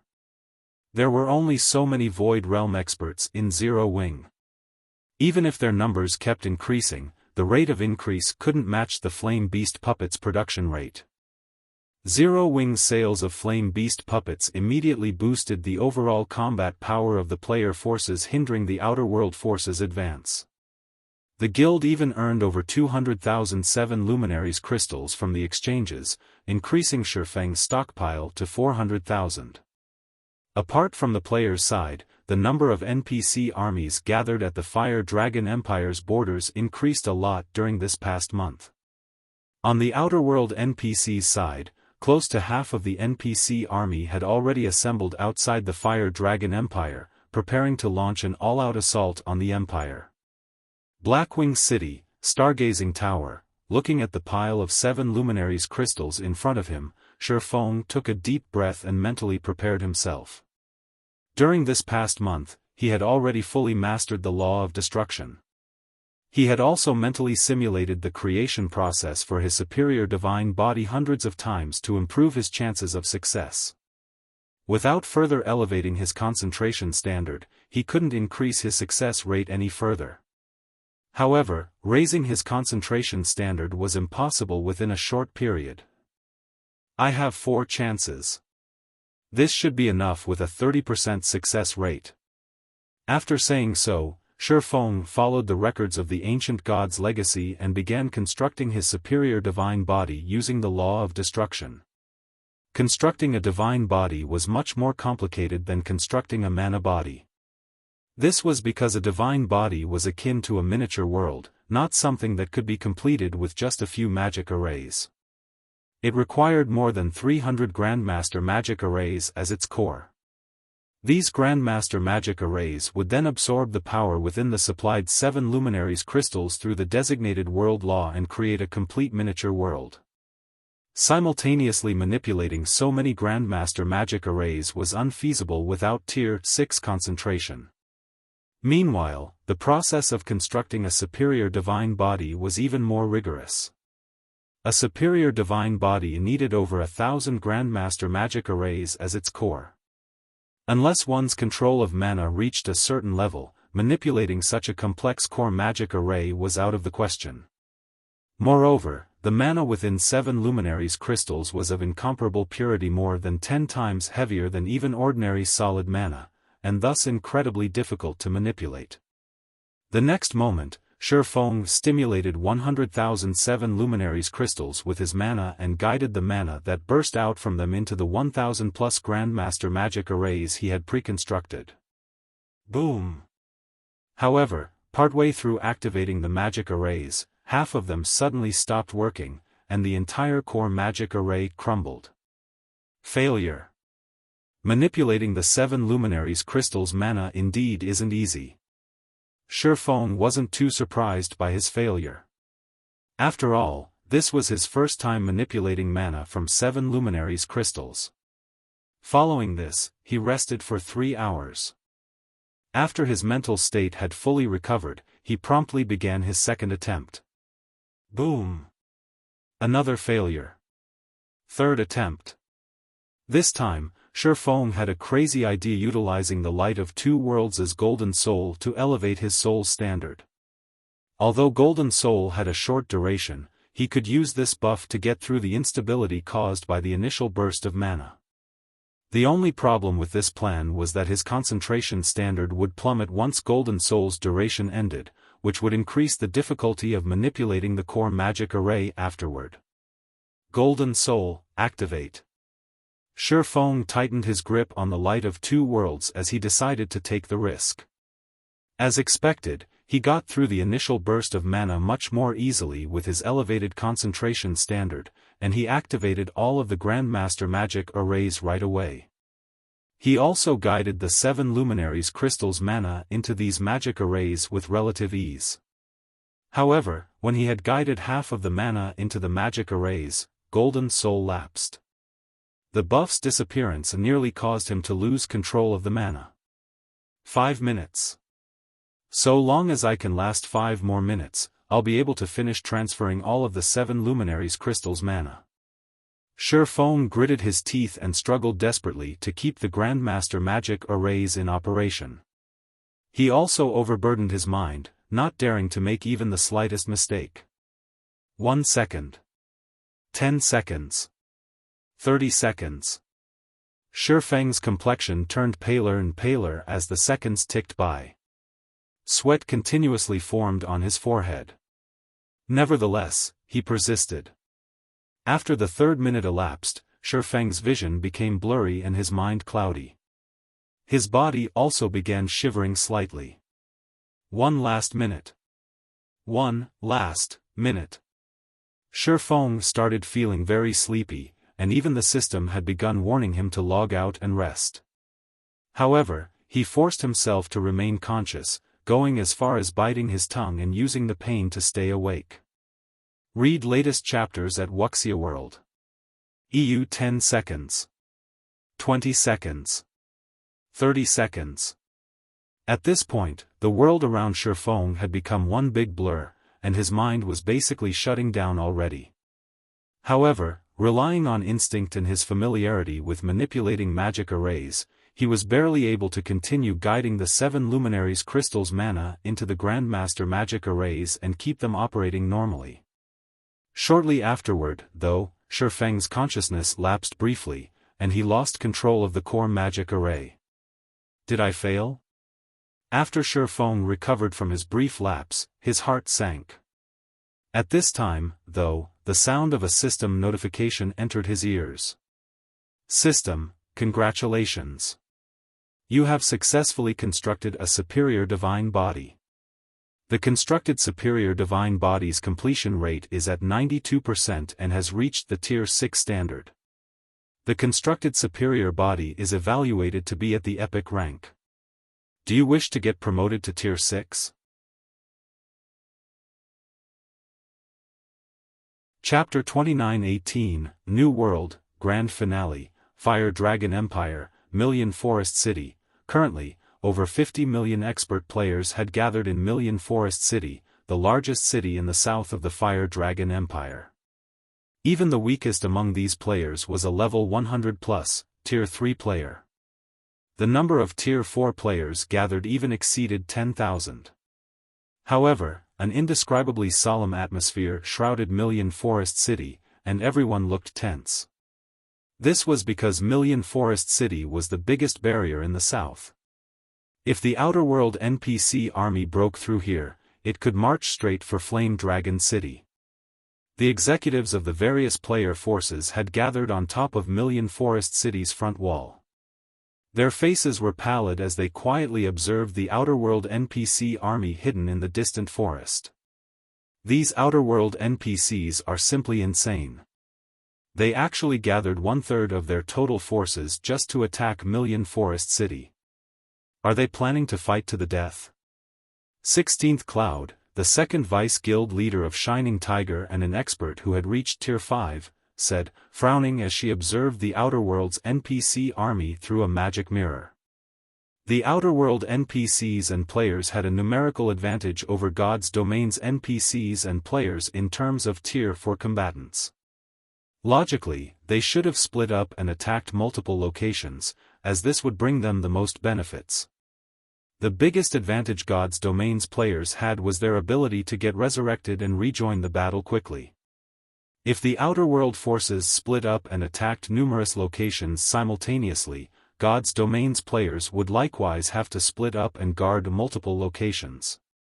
Moreover, God's Domain's players would have to guard more locations than what was necessary, to prevent ambushes. This would result in a huge waste of combat power. Hence, if God's Domain's players could gather all their experts in one location and have an all-out battle, it naturally couldn't be better for them. Maybe they think their chances of victory are slim, so they plan to concentrate their forces to secure a decisive victory. After all, God's Domain's various kingdoms and empires are continuously sending their NPC armies to reinforce the Fire Dragon Empire. The longer the war goes on, the better it would be for us. Perhaps they don't wish to drag things out any longer, Unyielding Soul's unyielding heart, who had similarly reached Tier 5, said, smiling. During the past month of battles at the Fire Dragon Empire's borders, the Empire's defenders had constantly been at a disadvantage. However, as time passed, the number of NPC armies gathered in the Empire increased, gradually tipping the scales to the Empire's side. Moreover, in this past month alone, over 100 players had reached Tier 5. Unyielding Heart had to admit that the War of Worlds was incredibly helpful to the development of players, especially during the defense of the Fire Dragon Empire. Although the Outer World NPCs scattered across the eastern continent hadn't fully gathered yet, the battles taking place at the Fire Dragon Empire's borders had never once ceased. Meanwhile, through constant battles with the Outer World's Tier 4 NPCs and players, God's Domain's Tier 4 players were able to improve their control and understanding of mana rapidly and continuously. In comparison, before the War of Worlds, Tier 4 players would have difficulty finding another Tier 4 player to fight, let alone Tier 4 players who were at the Void Realm standard or above. At one point, Unyielding Heart even wished that the War of Worlds would last a little longer. Let's hope I'm just overthinking things, 16th Cloud said, nodding. Truthfully, an all-out fight was something she hoped to see the most. This was because there were currently more than 80 Tier 5 players gathered in Million City Forest, not to mention over 100 Flame Beast puppets and 8 Blue Thunder flying ships. Every one of these war weapons created by Zero Wing possessed combat power at the Tier 5 standard. Including the Tier 5 NPCs, there were close to 300 Tier 5 combatants stationed in Million Forest City. Meanwhile, according to their investigations, the Outerworld army stationed outside Million Forest City only had around 400 Tier 5 combatants in total. The difference wasn't particularly significant. Even if they traded 2-for-1 with the Outerworld army, they would still end up winning the war since they could be resurrected and rejoin the battle almost immediately. In reality, 16th Cloud and Unyielding Heart weren't the only Tier 5 experts entertaining such thoughts. The Tier 5 experts of the other player forces present were also confident of victory in the upcoming battle. And so long as they won this battle, the Outerworld's NPC army would have difficulty causing problems in the future. Some time later, when the number of players gathered in Million Forest City reached 70 million, a gigantic island suddenly appeared above the city, instantly triggering an uproar among the city's players and NPCs. Crap. Zero Wing. That is Zero Wing's mobile fortress. Isn't Zero Wing's mobile fortress stationed beside the Secret Covenant Tower? Wait. This isn't the same one. I've seen the one stationed at the Secret Covenant Tower, and that one only has 2 barriers protecting it. This one has 3. Zero Wing must have constructed a new mobile fortress. Amazing. Zero Wing truly is God's Domain's #1 guild. With this, those Outerworld NPCs and players are finished. The mobile fortress that just appeared above Million Forest City was something basically everyone in God's Domain knew about. This was because the mobile fortress had allowed Zero Wing to establish its position in God's Domain. Now that there was also a mobile fortress protecting Million Forest City, how could everyone not get excited? Amid the excited cheers of Million Forest City's players, 16 players flew out of the mobile fortress. Upon seeing these 16 players, the players in the city grew even more excited. Even the city's Tier 5 commander and Tier 5 NPCs took the initiative to receive these 16 players. These 16 people were none other than Gentle Snow, Aqua Rose, Fire Dance, Violet Cloud, Yen Tianqing, Yi Luofei, Silent Blade, Alluring Summer, Cold Shadow, Crimson Mask, Ji Luorong, Lifeless Thorn, Blue Frost, Zhao Yueru, White Feather, and Invincible Swallow. Crap. All of Zero Wing's top experts are here. Even a demigod NPC has gone to welcome them. What's going on here? I heard that the War God's Temple recently added Zero Wing's Vice Guild leaders Gentle Snow and Aqua Rose to the 10 Saints. The 2 of them are even stronger than the NPC ranked 5th in the 10 Saints. Those ranked within the top 5 of the 10 Saints are supposedly close to rivaling Tier 6 existences, while those in the top 3 are basically Tier 6 gods in disguise. Zero Wing is truly a den of monsters. I heard that 3 of the 5 great super guilds' old monsters joined the 10 Saints only recently. Yet, Zero Wing actually has 2 people in the 10 Saints now. Moreover, both are ranked within the top 5. I wonder when I'll be able to join the 10 Saints. If I can get into the 10 Saints, I can die with no regrets. For a time, Zero Wing's members became the focal point of the entire Fire Dragon Empire. This was especially true for the players who had recently started playing God's Domain and were watching the live broadcast of Million Forest City situation. When they looked at Gentle Snow and Aqua Rose, their eyes shone with ambition. They all wished they could become as strong and famous as these 2 women. Currently, Tier 5 NPCs were still existences to be feared for the various player forces, and even the King of a Kingdom had a difficult time meeting a Tier 5 NPC. Yet, these powerful Tier 5 NPCs were behaving respectfully toward Gentle Snow and Aqua Rose. This situation was simply unbelievable. However, of the players in the Fire Dragon Empire, only the superpowers experts truly understood what it meant to be a member of the 10 Saints. The 10 Saints were existences standing at the very apex of God's Domain. Although Gentle Snow and Aqua Rose were Tier 5 players, just like the superpowers Tier 5 experts, the difference between the 2 sides was like heaven and earth. Killing ordinary Tier 5 players was child's play for these 2 women. Meanwhile, when the Star Alliance's Galaxy Past and Purple Eye, who stood among the many players in Million Forest City, saw Gentle Snow and Aqua Rose, complex emotions appeared on their faces. Back when Zero Wing's operations were still confined to Star Moon Kingdom, the two of them had treated Gentle Snow and Aqua Rose as their rivals. Now, although Galaxy Past and Purple Eye had gotten promoted to Tier 4 and were even top tier among Tier 4 experts, they were merely a part of the crowd gathered in Million Forest City. In contrast, Gentle Snow and Aqua Rose already stood at the apex of God's domain. They were now existences that countless players looked up to, and even Tier 5 NPCs and the 5 great super guilds' old monsters had to be wary of them. Galaxy Past and Purple Eye weren't alone in their feelings.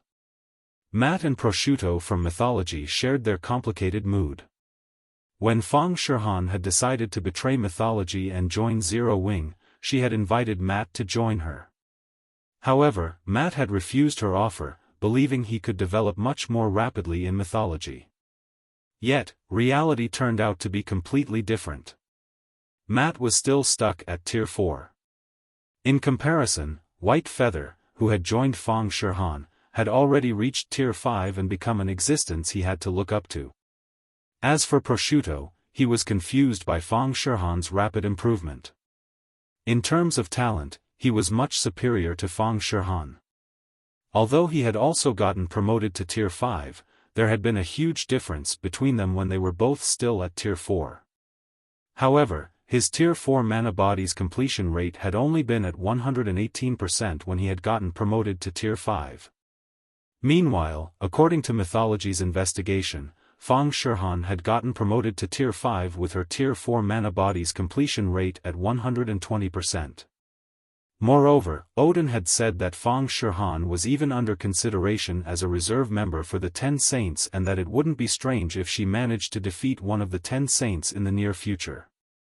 Her strength already approached that of demigod NPCs.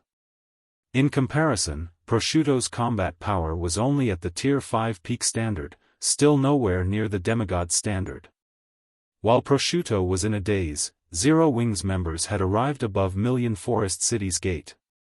"You guys are finally here," Unyielding Heart said, smiling at Zero Wing's members. "With you here, it's even less likely for the Outer World forces to take down Million Forest City." Even the weakest of Zero Wing's 16 Tier 5 experts present had combat power at the Tier 5 peak standard. Meanwhile, Gentle Snow and Aqua Rose could take on 10 to 15 ordinary Tier 5 combatants by themselves. Their participation in Million Forest City's defense had narrowed the gap in Tier 5 combatants between the two sides significantly. "What's our current situation?" Gentle Snow asked. At Gentle Snow's question, Aqua Rose and the others turned to look at Unyielding Heart. During these past few days, they had been fully focused on raiding a primordial ruin in the top of the world, so they weren't up to date on the Fire Dragon Empire's situation. Only after receiving the secret pavilion's notification did they rush over with the newly constructed mobile fortress. "While I can't say it's good, we definitely have a fighting chance," Unyielding Heart said. He then took out a memory crystal and displayed the information recorded in it. "According to our latest investigations, the Outer World's NPC army has over 130 million Tier 3 NPCs, around 150,000 Tier 4 NPCs, and over 200 Tier 4 NPCs. As for the player army, there are close to 200 million Tier 3 players, over 50,000 Tier 4 players, and over 100 Tier 5 players." Upon hearing Unyielding Heart's words, many of the Tier 4 experts nearby felt suffocated. Setting aside the Tier 3 players, the difference in Tier 4 players between the two sides was simply massive. Even now, Million Forest City only had around 15,000 Tier 4 players gathered. In comparison, the other side had over 50,000.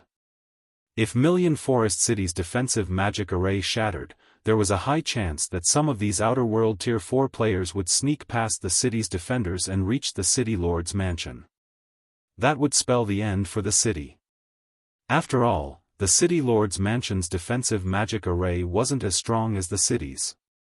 The only fortunate matter was that there wasn't a significant difference in Tier 5 combatants between the two sides. With the help of the city's magic arrays, they might be able to repel the Outer World forces. It seems the Outer World forces are intent on winning this battle, no matter what. Aqua Rose was slightly astonished when she heard Unyielding Heart's report, and she turned reflexively toward the distant forest. An army of such size and power was more than capable of destroying an empire. Isn't that just perfect? If we can get rid of this army, dealing with the follow-up will become much easier, Fire Dance said, fighting spirit burning in her eyes. They had suffered a miserable defeat in the battle in Blackwing City. However, her strength had undergone an earth-shattering transformation during the past month. Apart from touching upon the entry level of utilizing a world law, she had also acquired 2 pieces of legendary equipment. Including her legendary weapon, she now had 3 legendary items. She was confident she could now put up a fight against a fallen archangel. None of Zero Wing's members refuted Fire Dance's words either. With Shifeng's guidance, they had improved their equipment standards significantly during this past month. Although they didn't gain any additional legendary weapons, they did acquire quite a few pieces of legendary equipment. Moreover, even the weakest piece of equipment on them now was fragmented legendary equipment. In equipment standards, they were in no way inferior to Tier 5 NPCs. Among their group of 16, Gentle Snow, Aqua Rose, and Violet Cloud were the luckiest, having each acquired a complete set of fragmented legendary set equipment. In terms of basic attributes, it wouldn't be an exaggeration to say that they rivaled Tier 6 players. However, just when everyone was thinking about how to cope with the Outer World Army's offensive, the Outer World Army hidden within the distant forest suddenly moved. Boom! Accompanied by a thundering noise, heavy clouds suddenly appeared over the forest, bringing darkness to the area. The sky then split apart, and 2 giant claws several hundred meters long descended from the massive tear in space. A short moment later, a monster several dozen kilometers tall emerged from the dark void. It had a gigantic mouth and hundreds of eyes and claws. The monster also exuded a turbid mist that corroded the surrounding space, causing it to disintegrate. The sight of this monster shocked the people in Million Forest City and the Outer World Army. So, this is the World Eater of Legends? 100 Ghosts' elder Wind Shadow, who stood in the forest outside Million Forest City, couldn't help doubting his eyes as he looked at the big-mouthed monster before him. The World Eater was a monster recorded in legends, and he had only found out about its existence after stumbling across a record of it. The World Eater was born in the Endless Void, and its sole purpose in life was to devour worlds. In front of a World Eater, even the dragon race, God's domain's strongest race, was nothing. Even a Tier 4 infant World Eater could devour a Tier 5 dragon. Meanwhile, the World Eater in front of him was an adult. At its current strength, even Tier 6 gods would have to avoid confronting it. When Awakened Abyss, who had already reached Tier 5, saw the behemoth in the sky, excitement filled his eyes as he exclaimed, "Amazing! We're sure to win now." World Eater, Chaos Beast, Legendary, Level 210 3 trillion. Similar to Awakened Abyss, the other Outer World players present also grew excited when they saw the World Eater. However, when Fire Dance and the others in Million Forest City saw the World Eater, a grim expression appeared on their faces. Although they didn't know what a World Eater was, they could still tell what a terrifying existence it was just by looking at its 3 trillion HP. After all, the average level 200 legendary monster only had around 300 billion HP, and even a Tier 5 fallen archangel only had 900 billion HP. Yet, the World Eater had more than 3 times that amount. Activate the defensive magic array. All magic cannon towers prepare to fire. Victory for the Fire Dragon Empire. Mechabod, a level 200 demigod NPC and the commander of Million Forest City's army, ordered when he saw the World Eater starting to make its way toward the city. A total of 4 magic barriers promptly appeared over Million Forest City, the barriers stabilizing the space within a 10,000-yard radius of the city. The barriers also created a separate world within them, isolating Million Forest City from the outside world and preventing the World Eater's powerful mental oppression from spreading into the city. Miniature World. After seeing the city's defensive magic array activating, Aqua Rose used the Ring of Gospel that Xiaofan had passed to her. During their exploration of the primordial ruin in the top of the world, they had managed to upgrade the Ring of Gospel to the legendary rank. Now, the ring could call down a complete miniature world, and its suppression effect was only slightly inferior to the world mirrors. Although each activation of miniature world now cost 5,000 mana stones, instead of just 5,000 magic crystals, the skill's duration had increased from 10 minutes to 30 minutes. The skill's AoE had also expanded to 50,000 yards, and even Tier 5 players wouldn't be able to make use of the ambient mana within the affected area. Moreover, all hostile units below Tier 6 would be subjected to a 30% reduction in basic attributes and physique, while Tier 6 enemies would be subjected to a 15% reduction. After Miniature World's activation, the Outer World's Tier 3 combatants charging toward Million Forest City stumbled and fell to the ground like dominoes. Their movements also became as slow as a turtle, making combat practically impossible for them. As for the Tier 4 combatants, although they retained a certain degree of combat power, they lost their ability to fly. Unfortunately, Miniature World had very little effect on the World Eater in the sky, the Chaos Beast losing only 10% of its basic attributes. Even so, seeing this situation still let Million Forest City's defenders breathe out a sigh of relief. With the Outer World's Tier 3 and Tier 4 combatants incapacitated for the most part, they could focus on dealing with the World Eater and the Outer World's Tier 5 combatants, 1,000 plus flying ships, and 10,000 plus Tier 4 flying mounts. Holy Realm. However, the Outer World's various superpowers had come prepared for such a situation. Immediately, 1,000 Tier 4 magical class players cooperated to create a gigantic, 3-layered barrier to counter Miniature World's effects. Although the 3-layered barrier didn't completely nullify Miniature World's effects, it still allowed all of the Outer World's combatants to use the ambient mana. Only the debuff on basic attributes and physique remained.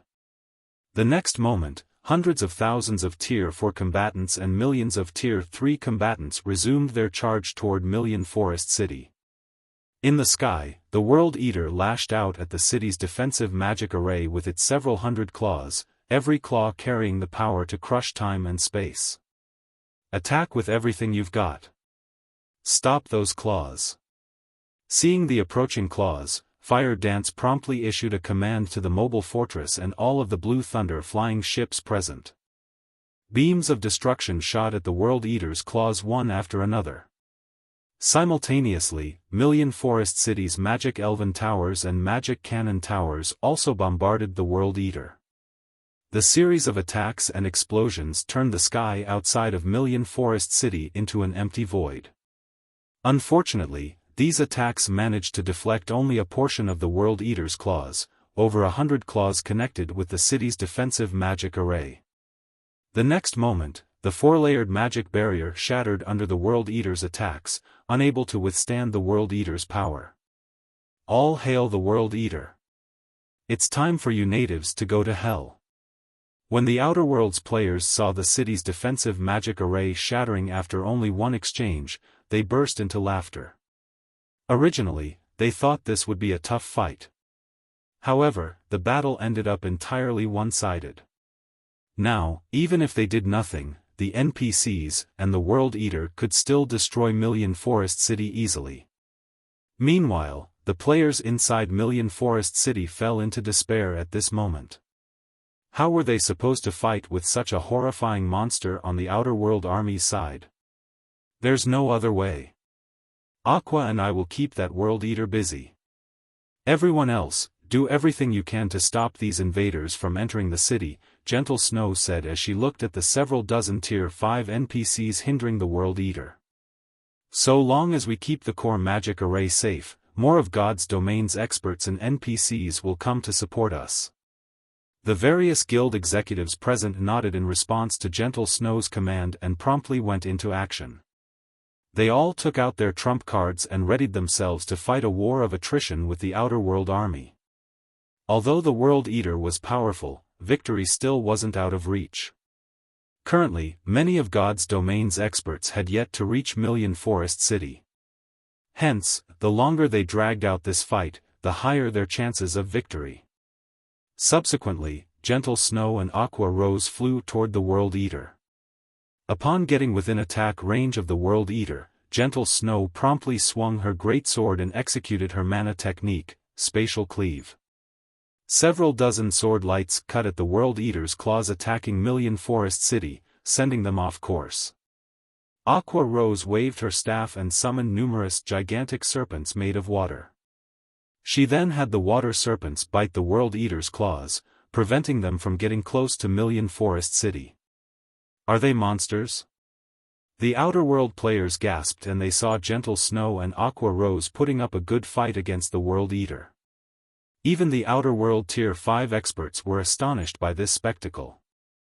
All of the World Eater's claws carried power at the Tier 6 peak standard. Even Tier 5 experts wielding legendary weapons could block only a few hits from these claws with their legendary weapons' active skills. However, Gentle Snow and Aqua Rose did not use their weapon skills. They stopped the World Eater's claws using only mana techniques and combat techniques. For a time, Gentle Snow, Aqua Rose, and the World Eater became the absolute center of the sky. Even other Tier 5 players dared not approach the three of them, as even the shockwaves of their clashes could kill ordinary Tier 5 players. Apart from Gentle Snow and Aqua Rose, only Tier 5 combatants dared fight in the sky above Million Forest City.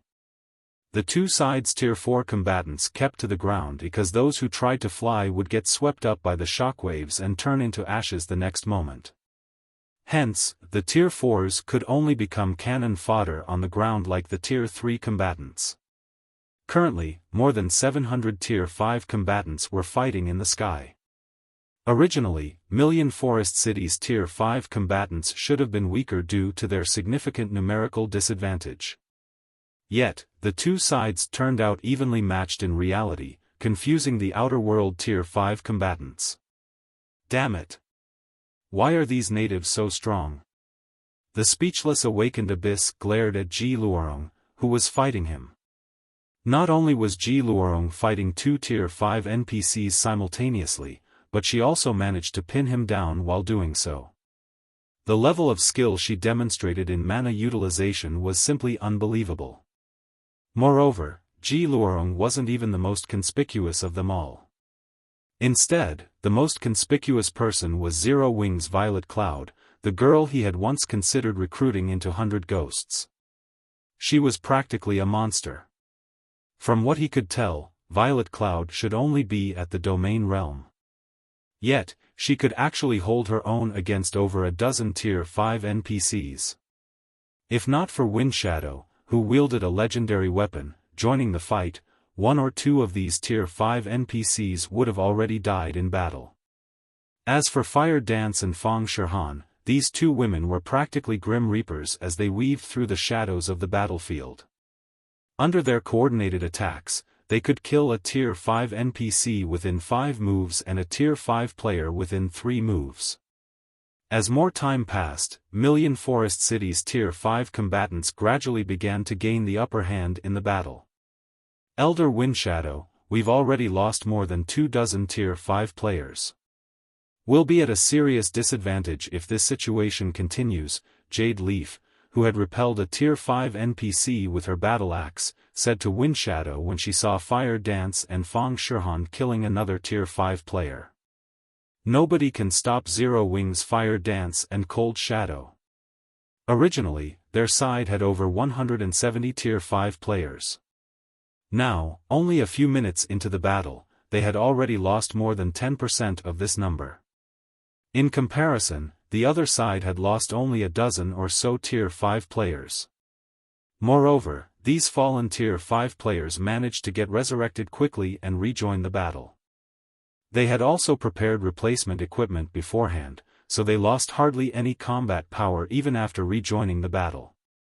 Wind Shadow also recognized their dire situation and frowned involuntarily. He had never thought Zero Wing would have so many monstrously strong experts, apart from Gentle Snow and Aqua Rose. Currently, Zero Wing's Tier 5 players were doing as much work as all of Million Forest City's other Tier 5 players combined. Just as Wind Shadow was about to have everyone retreat, a spatial tear suddenly appeared some distance from Million Forest City. A young man wearing a light blue robe with dark purple divine patterns on his face then walked out of this spatial tear. A fallen archangel followed after him, and this fallen archangel was none other than Zilliaware. With the arrival of these two people, Million Forest City fell deathly silent. Even the Tier 5 combatants in the sky automatically stopped fighting. This was because the young man's presence was simply too intense. His presence was akin to the midday sun. The aura he exuded while just standing still inflicted a stinging pain into everyone's soul. Not even the Tier 5 combatants present were immune to this pain. What a bunch of rubbish.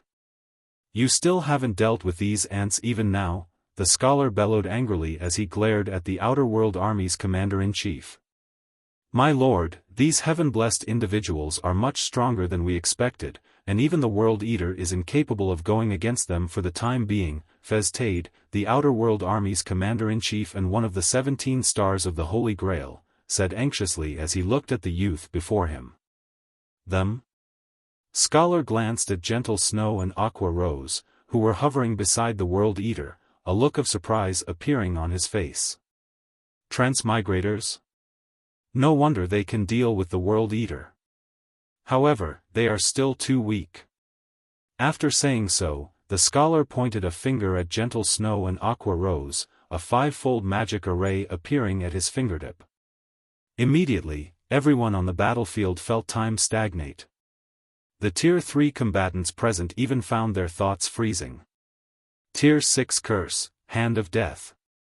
The next moment, a titanic claw appeared above Gentle Snow and Aqua Rose. This claw was as large as the World Eater, and it swiped at the two immobilized women as soon as it took shape. It's over. How can there be such a monstrous existence? When 16th Cloud, Unyielding Heart, and the other Tier 5 players saw the gigantic claw from a distance, despair overwhelmed them. Not only did the scholar slow down time for the entire battlefield, but he had even used a Tier 6 curse. This single attack could probably wipe out the entire Million Forest City, not just Gentle Snow and Aqua Rose. However, when the monstrous claw was only several yards away from Gentle Snow and Aqua Rose, a sword light suddenly shot out from Million Forest City and struck the claw. Boom! Accompanied by a loud explosion, the restraints on the battlefield's time shattered. Simultaneously, the space above Gentle Snow and Aqua Rose transformed into an empty void. The attack was blocked? Something like that can be blocked? Who did it? Everyone gaped in shock at the empty void in the sky, then automatically turned to look at the sword light's origin. The next moment, what entered everyone's eyes was a cloaked man wielding a golden longsword flying out of Million Forest City's teleportation hall. Everyone present gasped involuntarily. Tier 6. He actually got promoted to Tier 6. Everyone present was very familiar with the cloaked man. This was because he was none other than Xiaofan. However, the aura Xiaofan exuded was simply unbelievable, especially for players who had visited ruins left behind by gods. The power they sensed from Xiaofan was one that they had only ever felt in those ruins. Only, Xiaofang's aura was several hundred times more powerful. Indeed. That was divine might. Guild leader, you succeeded? Fang Shihan asked as she looked at Xiaofan, who had arrived before her. Although the divine might Xiaofan radiated proved that he had reached Tier 6, Fang Shihan couldn't help asking for confirmation. Tier 6. This was the true pinnacle of God's domain. I succeeded. Xiaofan nodded with a smile. Actually, he also wanted to say that he didn't just get promoted to Tier 6 with an ordinary divine body, but with a superior divine body instead. The difference between the two was akin to that between mythic and superior mythic monsters. The two were on entirely different levels. Upon hearing Xiaofan's acknowledgement, Zero Wing's members grew ecstatic. Now that Xiaofan had reached Tier 6, the Outer World's NPCs and players would no longer be a problem. Moreover, Zero Wing would become God's Domain's bona fide #1 guild from now on. The Outer World players were dumbfounded by this development. After all, the Outer World's various superpowers were practically going crazy just trying to get their respective guilds' best talents promoted to Tier 5. Getting one of their members to Tier 6 was something none of them had ever dreamed of doing at this stage of the game. After all, none of them had any information on how players could go about reaching Tier 6. So what if you've reached Tier 6? You're nothing but another ant trapped in this world. Do you really think you're a match for me? The scholar said contemptuously as he looked at Xiaofan. He then pointed the golden staff he held at Xiaofan. Suddenly, the world fell silent once more. When the scholar launched his previous attack, the Tier 4 combatants present had still retained some of their consciousness. Now, even the Tier 5 combatants present found their brains stagnating significantly. It was evident that time on the battlefield had slowed by a far greater extent this time. The next moment, dark purple chains engraved with divine markings emerged from the sky and the earth. Upon seeing these chains, even the World Eater shuddered in fear. After these chains had completely materialized, they shot toward Xiaofan from all directions. When the Tier 5 combatants present sensed the aura of these purple chains, an unprecedented fear overwhelmed them. Even their souls were instinctively warning them not to touch these chains, no matter what. Are these the legendary chains of law? Xiaofan was slightly surprised when he saw the dark purple chains. The ancient god's legacy he acquired contained information on the chains of law, stating that these chains carried power surpassing the Tier 6 peak standard. Even a Tier 6 god would have difficulty moving when caught by these chains. And unless the Tier 6 god's strength surpassed the Tier 6 peak standard, they would eventually die to these chains. Seeing the hundreds of chains of law closing in, Xiaofan unsheathed Solomon's sword and brandished it together with the light of two worlds. Sword's orbit. Xiaofan moved freely, unaffected by the time stagnation affecting the battlefield. A galaxy of stars formed around him, each of these stars carrying earth-shattering power. These stars struck down the chains of law that came close to Xiaofan, preventing them from coming into contact with him. After striking down all of the chains of law, the stars surrounding Xiaofan spread into the surroundings. A moment later, the battlefield's stagnant time started flowing once more. Impossible. A look of surprise and confusion appeared on the scholar's calm countenance when he saw Xiaofan emerge unscathed from his attack. Those were the chains of law. Even an actual Tier 6 god would have to flee when confronted with those chains, as they would lose their life if even one of those chains latched onto their bodies. Yet, Xiaofan had deflected all of the chains with a simple sword technique. What the scholar found even more unbelievable was that his time stagnation technique was utterly ineffective against Xiaofan. Do you find it strange? Xiaofan chuckled at the look of surprise on the scholar's face. Do you think you ancient gods are the only ones who can have superior divine bodies in God's domain? The superior divine body could be said to be the main factor behind the strength of ancient gods. This was because only with a superior divine body could one perfectly utilize the power of the world. Meanwhile, the chains of law was one method of utilizing the world's power. However, if Xiaofan similarly imbued the world's power into his swordsmanship, he naturally could stop the chains easily. You have a superior divine body? The scholar was thunderstruck when he heard Xiaofan's words. The superior divine body was something even ancient gods had difficulty creating. Meanwhile, in the scholar's eyes, Xiaofan was nothing but an ignorant ant, yet Xiaofan actually had a superior divine body. If the scholar told this matter to other ancient gods, none of them were likely to believe him. Your rampage ends here. After saying so, Xiaofan disappeared and reappeared in front of the scholar, the speed of his movement so quick that it seemed as if he had been standing in front of the scholar all this time. He then activated World Breaker and Final Sword simultaneously. Two sources of light immediately enveloped his swords and fused perfectly. The combination of these two skills was something Xiaofan had been continuously practicing and perfecting over the past month. Apart from the fusion of these two skills, Xiaofan had also been modifying swords transmigration, and he eventually ended up creating an advanced silver combat technique. Swords Ripple. A torrent of light cut across the sky, erasing everything that existed in front of Xiaofan. When the light faded, the scholar was nowhere to be seen. Instead, hovering in his place were 3 of the 7 treasures.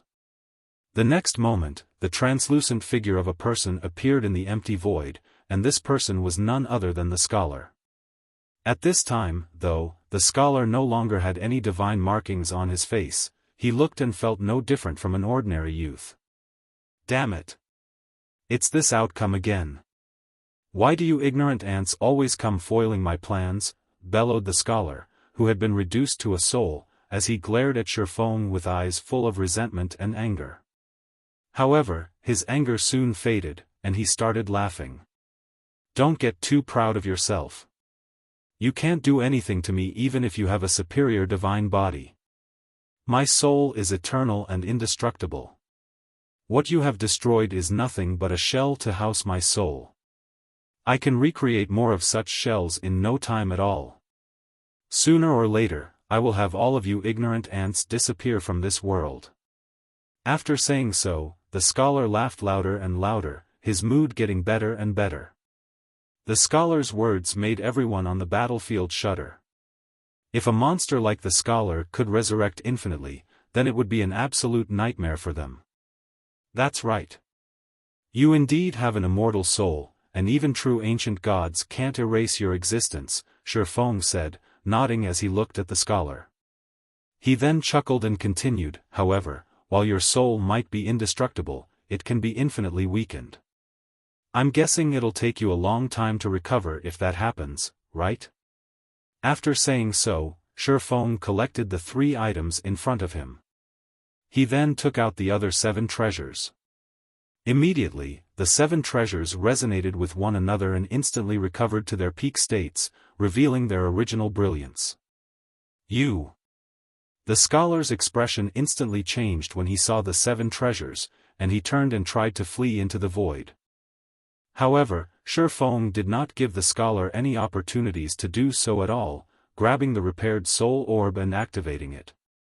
Devour. The soul orb immediately began absorbing the scholar's soul, continuously weakening it. After this situation continued for 4 minutes, the scholar's soul disappeared, and the soul orb produced a 9-colored crystal of souls. System, congratulations. You have completed the mythic quest, Ancient God's Awakening. Rewarding 1 Ancient God Soul Crystal and 2 levels of World Authority. Ancient God Soul Crystal. After observing the 9-colored crystal of souls for a moment, Xiaofan tossed it into his mouth and swallowed it. He wanted to see what effects the Ancient God Soul Crystal had. Moreover, doing so would prevent the scholar from regaining his power. The soul orb might have absorbed the power of the scholar's soul and made it seem as if the scholar had died, but that wasn't true at all. In time, the scholar would still gradually recover his strength. This was also what made Ancient Gods amazing. As soon as Xiaofan swallowed the Ancient God Soul Crystal, he felt a tingling and burning sensation in his brain. It was completely different from the refreshing sensation he felt when he swallowed the crystal of souls made from the fallen Archangel Garudika's soul. Only after this burning sensation had continued for several minutes did it gradually disappear. Is this the Tier 6 peak standard? When Xiaofan looked at the world around him, he found its clarity and realism unprecedented. No. Even if my concentration reached the Tier 6 peak standard, there shouldn't be such a significant change. Did I just reach the mental strength Grandmaster standard? Apart from a breakthrough to the mental strength Grandmaster standard, Xiaofan couldn't think of any other explanation for this situation. This was because his current thought process was at least 10 times faster than before. He could also manipulate mana from 7 luminaries crystals as if it was soft cotton. However, Xiaofan didn't pay too much attention to these changes, as he still had a bunch of enemies he had to deal with in front of him. Run! Everyone, retreat! Upon seeing Xiaofan slay the scholar, the outer world NPCs and players started frantically fleeing the battlefield. All of them wanted nothing more than to run back to the world passage right now. They felt that only by returning to their own god's domain would they truly be safe from Xiaofan. However, Xiaofan had no intention of letting any of these people escape. With a swing of his sword, he effortlessly massacred the outer world forces and wiped out the forest ahead of him.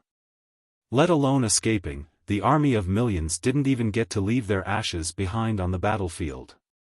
The conclusion of this battle sent tremors across God's domain. The outer world NPCs and players in other parts of the eastern continent promptly retreated to their home world upon receiving news of Xiaofang's achievements, none of them daring to stay behind for even a moment longer. In addition, Zero Wing became the undisputed #1 guild in God's domain because of this battle. As a result, countless players started trying to join Zero Wing, and Zero Wing's several guild cities became overcrowded with players. However, Xiaofan paid no attention to these requests to join Zero Wing. Instead, he simply handed off his responsibilities to his vice guild leaders. After turning in the 7 Treasures main storyline quest, he chose to log out of the game and meet with Xiaofan. After all, he was very curious to find out about Phoenix Rain's matter. And now that he had fulfilled the conditions Xiaofan had given him, he should be qualified to find out more about the matter. Not to mention, after he devoured the ancient god's soul crystal, he could sense things that he had never been able to sense before. He had many questions regarding these new findings, and he estimated that Phoenix Rain would have answers.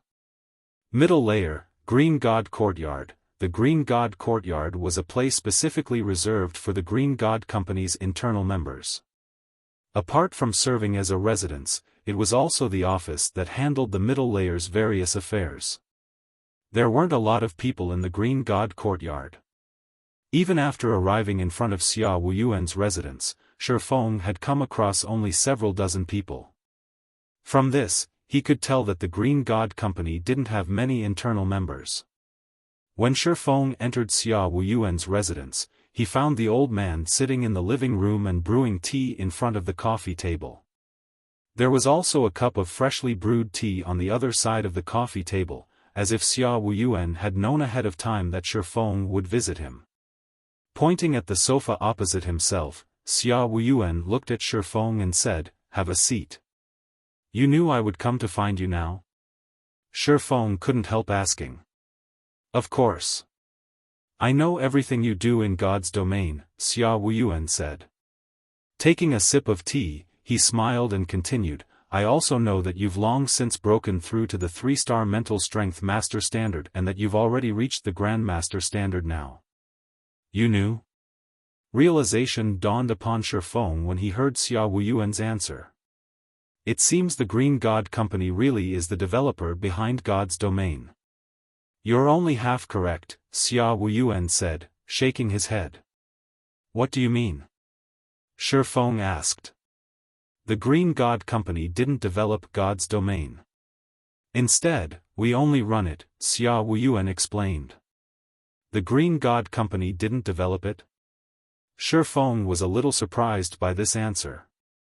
From what he knew, there shouldn't be another company on Earth with the technology required to develop a game such as God's domain. How is this possible? Could there be a corporation in this world capable of surpassing the Green God Company's technology? "Didn't you want to see Phoenix Rain?" Xiaofan said suddenly. Confused by Xiaofan's sudden mention of Phoenix Rain, Xiaofan asked curiously, "Can I meet with her now?" "Of course. You now have the qualification." Xiaofan snapped his fingers, and a hologram of a person suddenly appeared beside him. This person was none other than Phoenix Rain. Your improvement speed really is as unbelievable as ever, Phoenix Rain said, smiling as she looked at Xiaofan. If not for Elder Xia keeping me updated, I wouldn't have dared believe you've already grown so much. Where are you now? Xiaofan asked, getting straight to the point. He had been very curious about Phoenix Rain's sudden appearance. In their previous meeting, she had even spoken as if she had long since known that the scholar would cause a problem in God's domain, hence, she had warned him of the scholar. Her understanding of God's domain was simply incredible. The Green God Company's refusal to let others meet with Phoenix Rain was also puzzling. It seems you've already guessed that I'm not present in the world you live in. Smiling, Phoenix Rain explained, you are correct in your assumption. I am currently living in neither Earth nor God's domain. Instead, I am in a world beyond God's domain. To be precise, I am living in the true God's domain. You're not in the real world, but the true God's domain? What do you mean? Did your soul get digitized? Xiaofan was shocked. Looking at Xiaofang's confused expression, Phoenix Rain chuckled and said, my soul didn't get digitized. Rather, my spirit is currently located in a special three-dimensional world. The God's domain you've been playing in all this time is actually another three-dimensional world as well. Because of a unique reason, I ended up getting smuggled into a higher-level three-dimensional world, or a main three-dimensional world, if you will. On the other hand, the God's domain you've been playing in is merely one of the countless sub-worlds of this main three-dimensional world. Three-dimensional world? The God's domain I've been playing in is only one of the many sub-worlds of a main three-dimensional world? Xiaofan suddenly felt he lacked the brains to process the information Phoenix Rain provided. Although the various phenomena in God's domain could serve as proof that the world of God's domain wasn't just a simple virtual world, calling it a real three-dimensional world was still a little too much of a stretch. Just what kind of technology was necessary to let someone mentally connect to another three-dimensional world? What she says is true. The God's domain you are playing in is indeed a three-dimensional world. However, this three-dimensional world is very special, and outsiders can enter it only through their minds, Xia Wuyuan explained, smiling when he saw the skeptical look on Xiaofang's face. Now that you're a mental strength grandmaster, you are also qualified to know the Green God Company's biggest secret. I previously told you that the Green God Company's founder is a mental strength grandmaster. He is also the first human in our world to develop his mental strength to the grandmaster level. After reaching the grandmaster level, he happened across a device that a four-dimensional civilization left behind for all three-dimensional civilizations. This device allows people to enter a special three-dimensional world created by the four-dimensional civilization. This three-dimensional world is akin to a game world where everything is statisticalized, and people in this world can continuously grow stronger by training. In addition, the four-dimensional civilization left all its technologies in this three-dimensional world and made it so that whichever three-dimensional civilization succeeds in taking control of this world would inherit all its technologies. Therefore, any three-dimensional civilization that discovers this special world will try to compete for it. After all, with the four-dimensional civilization's technologies, not only can a civilization's citizens gain a near-infinite lifespan, but a three-dimensional civilization can also become the ruler of all other three-dimensional civilizations. A four-dimensional civilization? Although Xiaofan still felt skeptical after listening to Xia Wuyuan's explanation, he was now open to the possibility of God's domain being an actual three-dimensional world. After all, the humans of Earth were merely three-dimensional creatures. They couldn't possibly fathom the strength of a four-dimensional civilization, just like how two-dimensional creatures couldn't understand three-dimensional creatures. Our world is very fortunate.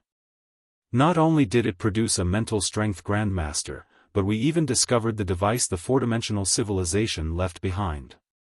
Hence, our world has the qualification to compete for the special three-dimensional world. It is also because of this special world that the Green God Company has managed to create so many miracles thus far. However, we were very weak when we first started out in that special world and could hardly acquire anything. This is because only mental strength grandmasters are capable of using the inherited device, and each grandmaster can bring along a maximum of only 60 people when entering that special world. Moreover, all the companions must be at the half-step grandmaster standard. Hence, the group our people formed in that special world is no different from an insignificant small guild in God's domain. Fortunately, as the people of our world continued developing and the number of half-step grandmasters increased, we eventually managed to secure the rights to control a subsidiary world, which is also the God's domain you are currently playing. Since it is only a sub-world, the entry conditions aren't as stringent. So long as one isn't an infant or a child, one may freely enter this sub-world. Improving one's mental strength also becomes a lot easier in this sub-world, so we can keep developing half-step grandmasters. In your case, you even managed to become a mental strength grandmaster. Speaking up to this point, Xiaofan looked at Xiaofan in excitement. Now that Earth had gained one more mental strength master, they could bring an additional 60 half-step mental strength grandmasters to the main three-dimensional world. This would greatly enhance Earth's overall strength. So, this is why other gods' domains are trying to invade us. They were trying to gain the ruling rights to another sub-world. Realization dawned upon Xiaofan. The sub-worlds of God's domain were akin to a nursery for nurturing newcomers. The difference between having and not having a sub-world and between having one or more sub-worlds was massive. Entering the main world isn't an easy task. The more sub-worlds a civilization controls, the higher their chances of producing Tier 6 players or half-step mental strength grandmasters. In Phoenix Rain's case, she managed to enter the main world out of sheer luck. It's a pity nobody else managed to be that lucky, Xiaofan said, sighing ruefully. Phoenix Rain's entry into the main world can be considered a rare opportunity. If she logged out of the game, she would no longer have this opportunity. Thus, upon noticing the anomaly, we immediately transferred her body to the core area. With the core area's power, she won't have to worry about her physical body even if she remains in the main world for a long period. Xiaofan understood what Xiaofan was trying to say. Since a mental strength grandmaster could bring only 60 people with them into the main world, every additional combatant Earth could get into the main world was incredibly precious. Hence, it was only natural for the Green God Company to want Phoenix Rain to remain connected to the main world. But it's fine now. With you here, we'll have a much easier time in the main world, Xiaofan said, smiling.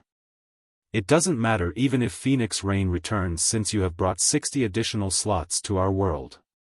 Once news of your breakthrough spreads, the various upper zones old bastards will probably try to buy these slots from you. However, you mustn't sell the slots to them on a whim. Back then, those old bastards stole a lot of resources from Yuantian City's upper zone.